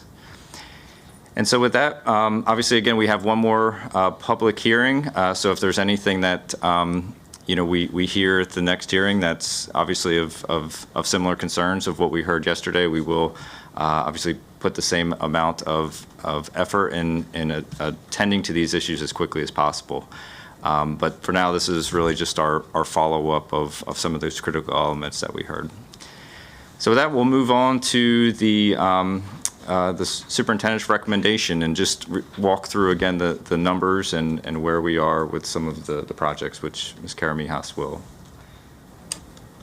Good afternoon. Next slide, please. Next slide, please. So just as a recap, again, superintendent's recommendation is $1.92 billion over the 6-year CIP, which is an increase of $151 million more than the previously approved CIP. You can see the red circle's a little higher, but you could see where the red circle is for 24, 25, 26, and 27, what those increases are that make up that $151 million. It's almost $54 million in 24. It is about $44 million in FY25, about $36 million in 26, and about $20 million in FY27, totaling that $151.3 billion. Next slide. These are the projects that we talked about. These are part of the amendments. The first 7 are all due, those increases are all due to construction cost increases. They total $91 million, and you could see those projects there. Next slide. And then we have additional amendments as well. Burtonsville Elementary School, again, that is an additional almost $30 million in addition to what is already in the adopted CIP. And this does change the scope of the project from an addition project to a new replacement Burtonsville Elementary School on a different site. Then we have additional funding in some of our county-wide. So the first one is our BIMPI project, which you can see is for $10 million, and it is to implement some blueprint for Maryland's future modifications for our pre-K students, as well as inclusive restrooms for students, and what we do every year, which is modifying existing facilities due to special education program changes and relocations. Next, again, for $10 million is for our HVAC project, and this is to address our backlog. As we have been talking about, the increases in construction costs not only affected capital projects, but also significantly impacted some of our county-wides, including HVAC. So we need this additional money just to sort of maintain what we are doing. The next is $2.5 million for our materials management building. This is to begin the design and the relocation of that facility in Rockville. Next slide, please. And then we have 3 more for relocatable classrooms. This is $2.5 million, again, to address our pre-K changes through blueprint, as well as also increases to construction costs, so we need some additional funding for that. $2.5 million for our school security project to update the electronic access and install new and or updated security technology at many of our schools. And the last amendment is $2.92 million for our stormwater discharge and water quality management project, and this is to upgrade, replace water fixtures as a result of the Safe School Drinking Water Act legislation. And that totals those county-wides, including Burtonsville, total $60.29 million. So for a total, again, of all the amendments, $151.3 million. Next slide, please. That's it.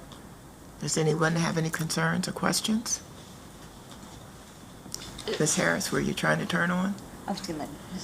Okay, Ms. Thanks. Wondrowski? It's not really a concern as much as on one of the previous slides when you were talking about the security and stuff like that. I just wanted to kind of clarify, because it's something we bring up all the time, where we are in terms of cameras being part of that budget item, and the 3D cameras, if possible. I don't know. I'm sure they're more expensive than the regular ones, but obviously I feel like it might be obvious, maybe it's not, but it would involve less cameras, the need for fewer cameras than if they only have one angle. So I just wanted to, for the public, clarify where we are and whether or not all of our schools have cameras now and at the entrances or whatever that might be needed. And so that is a great question. One of the things I would just clarify is this is additional money to an existing project program. So the existing project is to fund new cameras as well as replacement cameras at our schools. So that work is obviously continuing. The additional funds is really to obviously continue the work of cameras, but think very differently and about our security infrastructure. So what we've talked about is some of the other discussions around electronic access, not only to classrooms, but exterior doors, really integrating some of that work into our PA systems and other functions of the building to make it a more rounded security approach. So yes, that work around cameras is already there. This funding is really additional funding to make those enhancements and technology improvements that are so critical to 21st century security in schools. Go ahead, Ms. Harris. Yeah, I just had a quick question, clarification, kind of ties up to something that you mentioned last night at the CIP hearing. I think it was in reference to Meadow Hall's HVAC needs. I could be wrong. HVAC needs, ongoing, consistent issue with our infrastructure. And you mentioned last night something about having applied to the state for a match or something on one of these HVAC programs. Could you just refresh my memory as to what that program is or what that opportunity is? Sure. So many of our projects, including our systemics, which are roof and HVAC, are part of our state aid request annually. So our HVAC projects, just like our roofs, go through similar reviews at the state, and we're eligible for up to 50% match for those particular projects. So what we have obviously been doing is trying to maximize our state aid.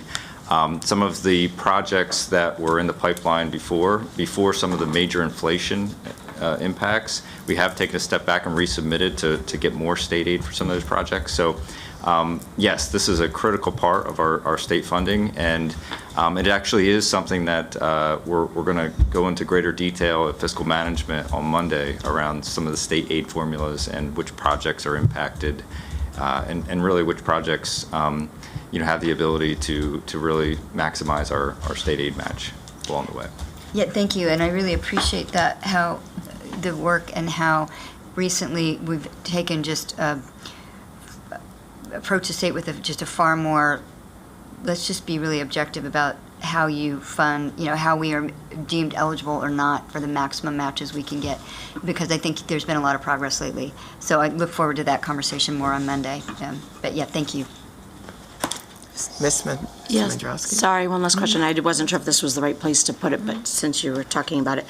So with projects that we had talked about, so I'm going to use Lake Seneca Elementary School as an example. What's happening with all of those? I mean, if it's been taken off the list because they fought hard to get on the list, and I've just been getting questions a bit from, the community in terms of, well, now what, we don't even see us on, and are we going to continue to advocate to put it back, or how's that going to work? So always when we're doing, and Lake Seneca was an addition project. Right. And I think it was it was approved for planning a number of years ago. Right. And every year, as we do, we always do new enrollment projections. And based upon enrollment projections, if we see over the 6-year period that their enrollment is declining, we take a half a step back and say, okay, we'll monitor it and see whether or not, it was just a blip one year, and we'll come back to it and then start that process. Lake Seneca, in their enrollment projections, and I can look at them and see exactly where they are, but if I recall, they are pretty, and actually I don't have to recall, I can just look, and I can tell you exactly what they are. So that project, just because it's been a little while, just to refresh my memory, was strictly an addition? There was no type of renovation for the school intended at all?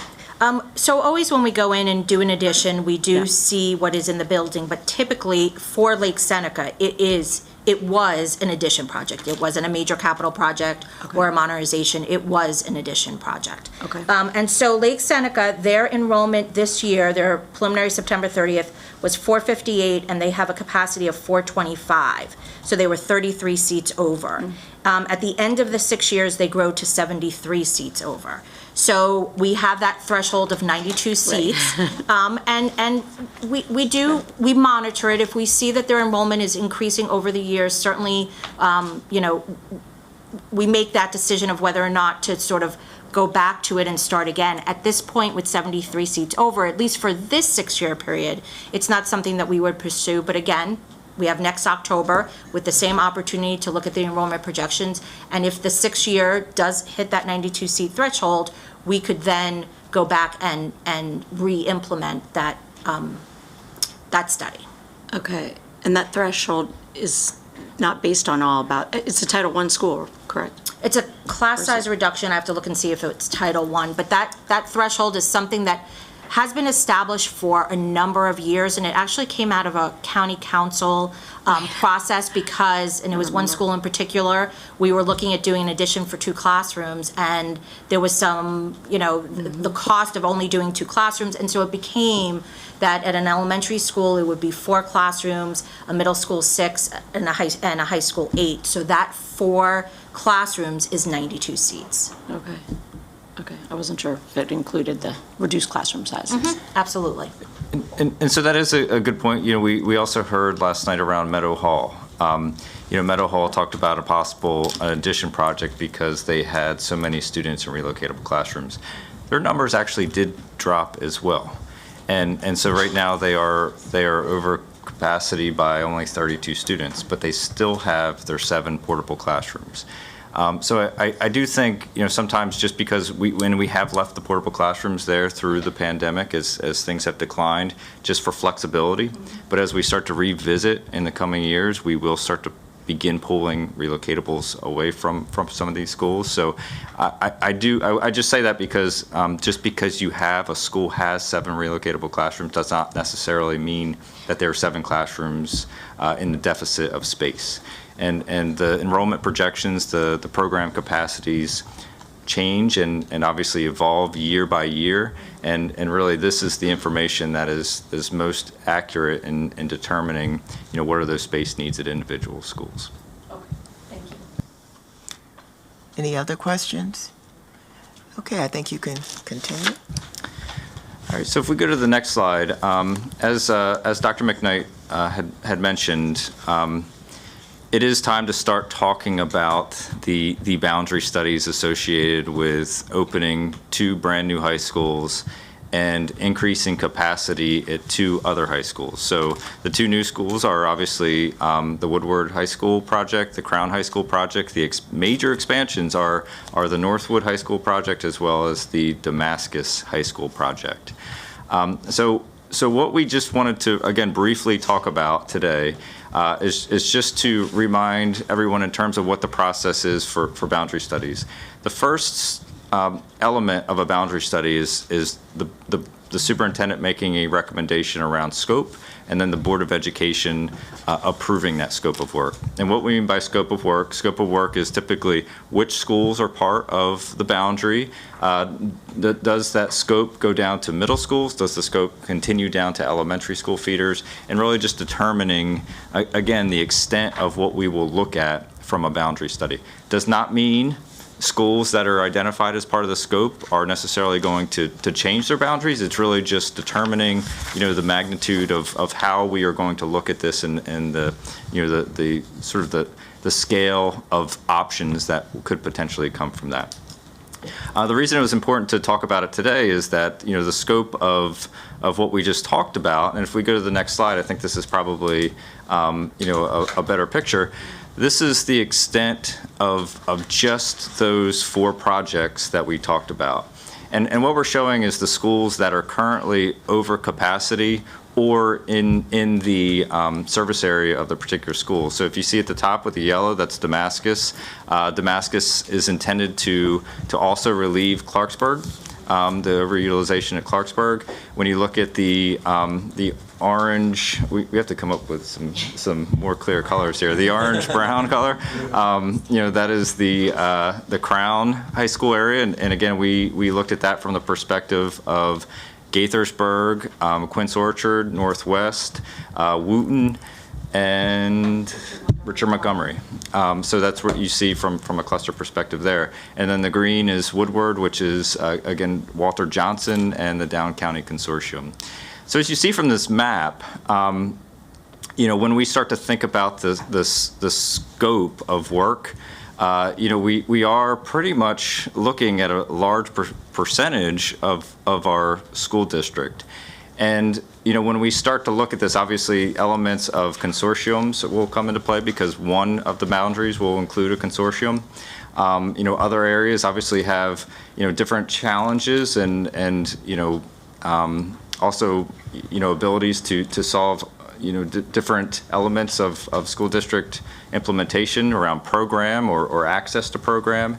And as you obviously go even further north, some of the things that we will talk about are really just understanding elements of transportation.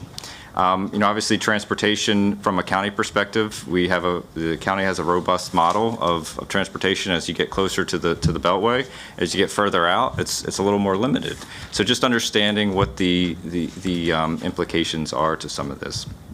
Obviously, what we continue to discuss, and I know I've heard Dr. Daka talk about this several times, is really, again, understanding, too, how our boundaries fit within the overall planning and zoning and master plans of the county. Obviously, part of our boundary work is to look at it from a priority standpoint of geography, demographics, impacts to students. So obviously you don't want to move a student more than once throughout their career in school.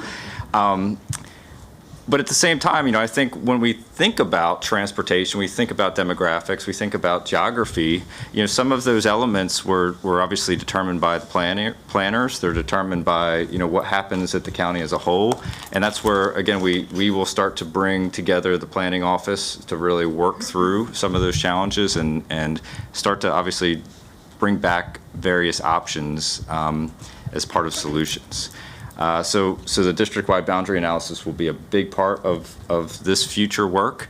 And, again, as you can see from the map, it's a large percentage of our schools and everything from the Down County Consortium in Tacoma Park all the way up to the northern part of Damascus. That's various different challenges of individual clusters. So we just thought this map would be a really good sort of representation of the magnitude of what we will be facing in the future. If we go to the next slide, we'll just talk about it from a timeline perspective. So what we usually look at from a perspective of a boundary study is we try to get it as close to the opening date of a school as possible. And the reason we typically do that is because you want to make sure you have the most accurate information. You want to make sure you have the most accurate demographic information. You want to make sure you have the most accurate enrollment information for the best possible decision. However, when we look at these types of the magnitude of these types of projects and boundary studies, there's an element of what we need to consider on the back end of that decision as well in terms of engaging with communities and working through just the challenges associated with the implementation. So what we wanted to show here is really just this idea of, the opening dates of 2026 and 2027 for Woodward, Damascus, and Crown. You really have an option of a March 2025 or a November 2025 for Woodward, but nonetheless, we have to start either this year or at the latest next year to start those processes in order to be done in time. So really, the point of this is just to show you that we don't necessarily have a lot of time before we start these processes, and ultimately what the part of the scope work will be the discussion around what type of engagement will happen and need to happen at the tail end of the decisions of these boundaries to make sure families and communities are well informed and understand the implementation. So I just want to quickly, though, go through the top chart versus the bottom. Yeah, so Damascus High School, that schedule is the same, top and bottom.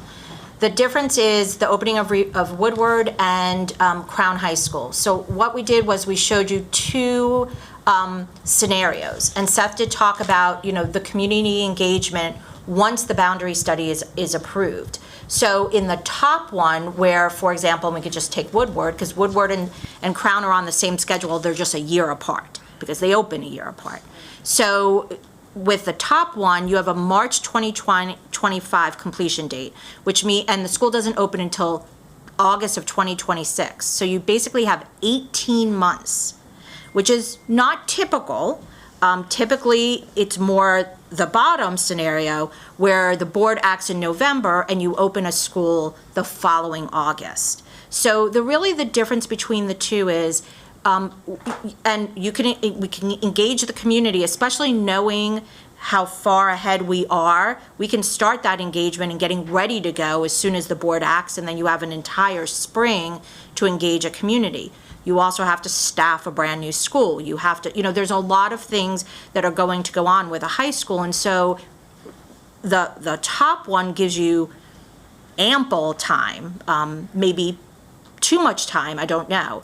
But in our process, in the CIP process, there's 2 times for approval. There's November and then there's March. So that is what the difference is that, just considering that how much time at the end is necessary, or can it be done with the sort of a traditional, which is the November action, and then the following August is the opening. As far as conducting the boundary study, it's the exact same time frame. It's the exact, I think it's like 9 months or something. And of course, we gave a lot more time than, again, what is typical to conduct the boundary study. So in the top and the bottom, the time frame for conducting it, community engagement, is exactly the same. It's really when you start and when you finish. So as you see on this, as well as the scope of work recommendation, as you can see that the top option is to start thinking about and bringing back to the Board of Education a scope recommendation for at least one of the projects this coming spring.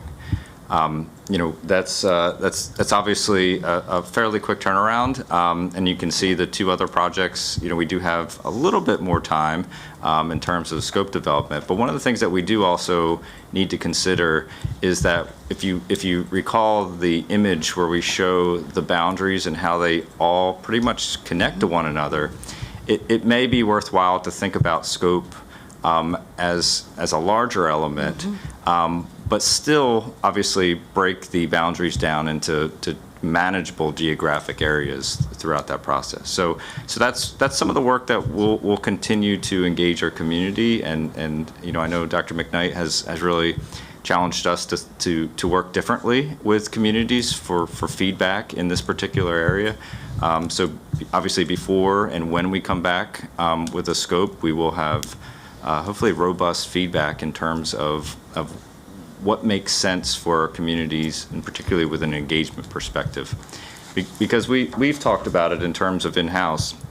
When you try to conduct a boundary study that may impact opening of Woodward, and you have everyone, including families from Clarksburg and Damascus, we want to make sure everyone has the ability to have ample feedback and quality feedback in terms of what the options are we're talking about. So it really is going to be a larger process, but one that hopefully we can break down into manageable sizes so that folks do have the ability to have that quality engagement that we're looking for with a process like this. Can I ask a quick question? Sure. In reference to that, what would it look like in terms of, I think I counted, there's at least either 13 or 17 of our schools, if you include the new ones, that will potentially be, of high schools, that will potentially be impacted by these 3 projects. And in terms of, if we did want to take this opportunity to say, let's take a big picture look at whether or not, we should be reevaluating the entire county, or however, those are just things that we've heard over the years in terms of boundary studies.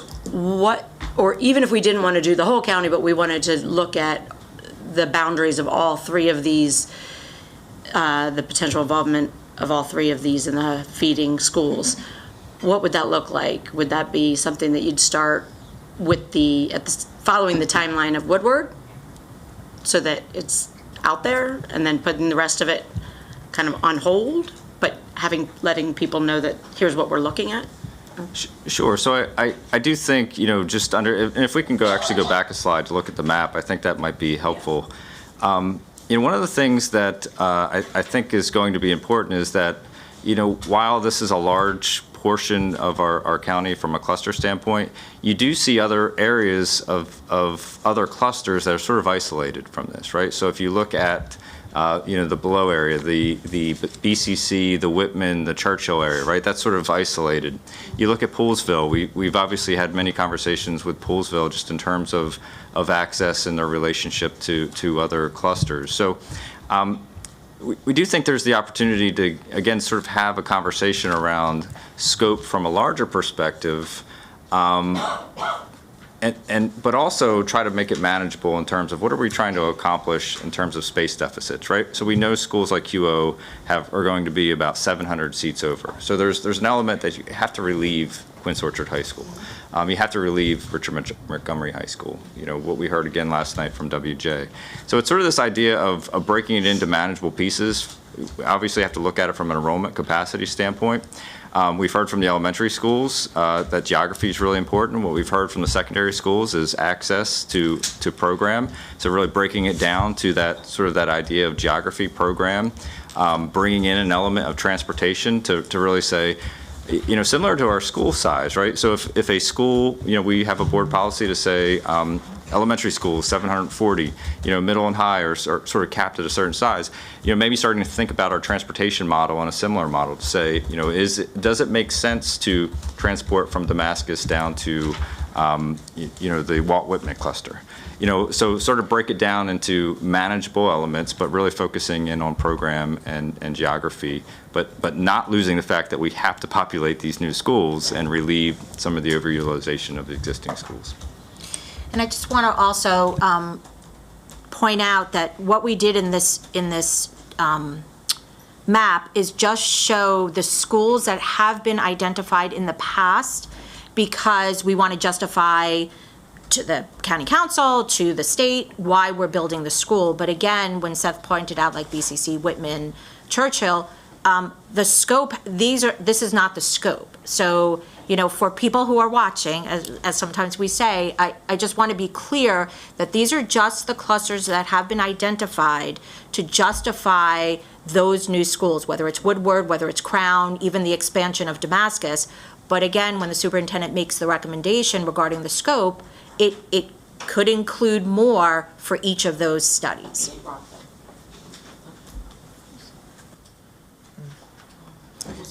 Any other questions? You can continue. Oh, but you got a question? You sure? Okay. Seth? So really that's if we go to the next two slides, considerations that we will work with communities, again, just the timeline, understanding how the adoption implementation of reassignments works. I think, at the secondary level, we saw through the Seneca, Clarksburg, and Northwest boundary that the implementation element was a little more complicated than what we're seeing in, let's say, the Clarksburg number 9 boundary that we're looking at now. So really just walking through it. Enrollment projections, again, that's the rationale, the reasons why we're doing this, to solve some of the overutilization. That stakeholder engagement, not only during the process, but following the decision. If we think back of the Seneca, Northwest, and Clarksburg, there was an element that really we discovered that we need to spend a lot of time on the back end in terms of having the ability to visit schools, understand the program nuances, accessibility, transportation, and then as Adrian mentioned, opening 2 new high schools at basically the same time, and 2 major expansions. The staffing involved in that is a pretty laborious process, and making sure we start that early and make sure everyone understands it from not only staffing but program perspectives as well.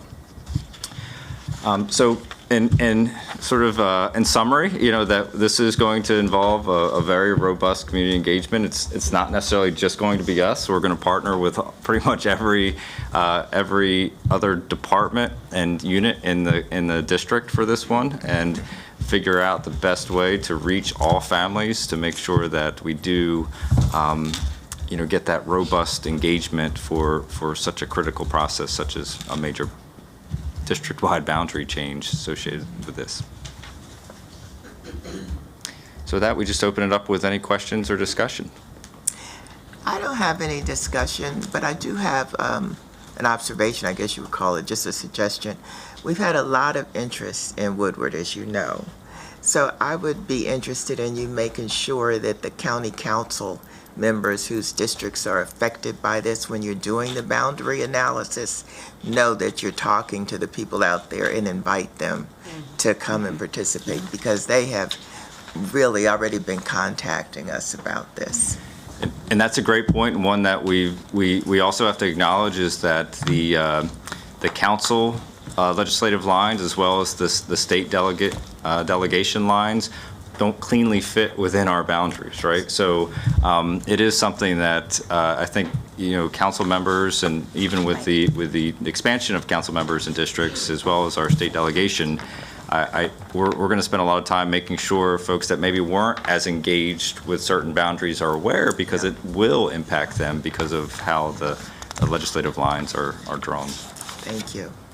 Ms. Harris? Yeah, I have a question. I think this is more logistics. I think the last time we actually opened a new high school, was when we reopened Northwood in 2005.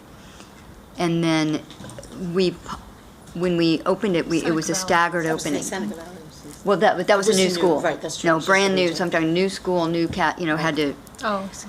So new high school, brand new high school was the reopening of Northwood, and that was a staggered opening. So year one, it was just the freshman class, year two, freshman and sophomore, so it was 4 years before you graduated a class.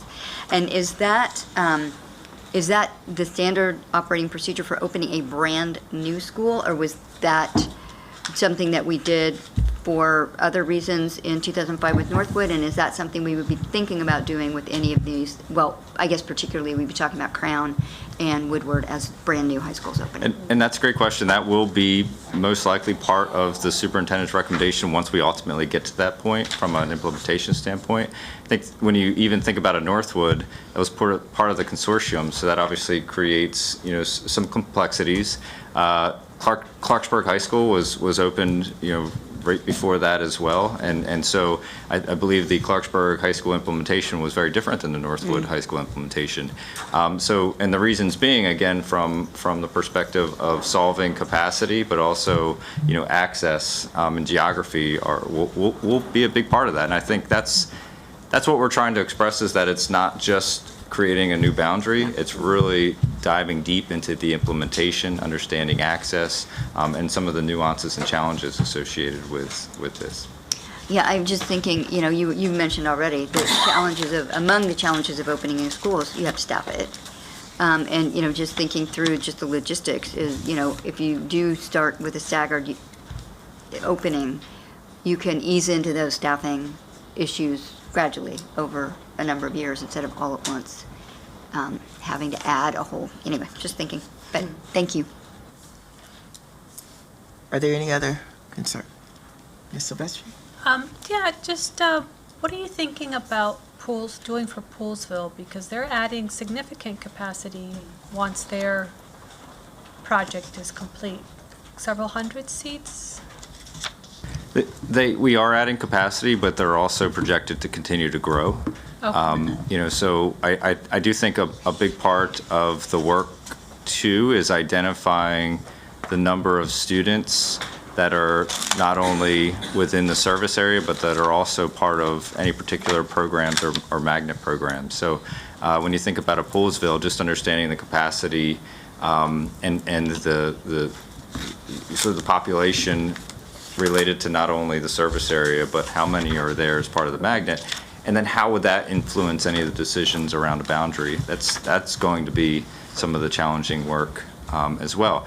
We've often said, one of the schools in critical need of solving capacity is Blair High School, as part of both the Northwood expansion as well as the new Woodward, and really diving deep into not only understanding how many students are part of the specific regional program, as well as how many students and the demographics of both that are part of the service area, and then how that ultimately influences any changes associated with changing school assignment is going to be really important. But yes, we are adding capacity to Poolsville. There will be some capacity, but we are still seeing growth at that particular cluster. What did you say was going to be challenging about Poolsville boundaries? I didn't understand that. So what will be challenging is just the fact that there's a capacity, there's an element of enrollment around the regional program, and then there's obviously capacity that's not part of that regional enrollment, but that's still considered as the overall capacity. And truly understanding the demographic information associated with both program as well as service area, and then making any decisions. So why that's important is that it's not as easy as just saying, let's move 400 kids.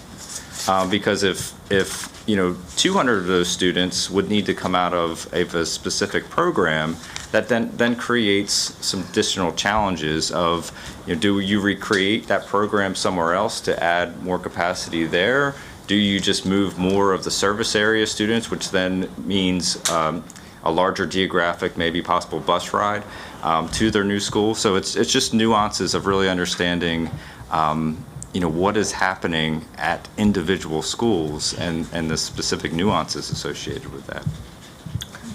Can I ask a follow-up?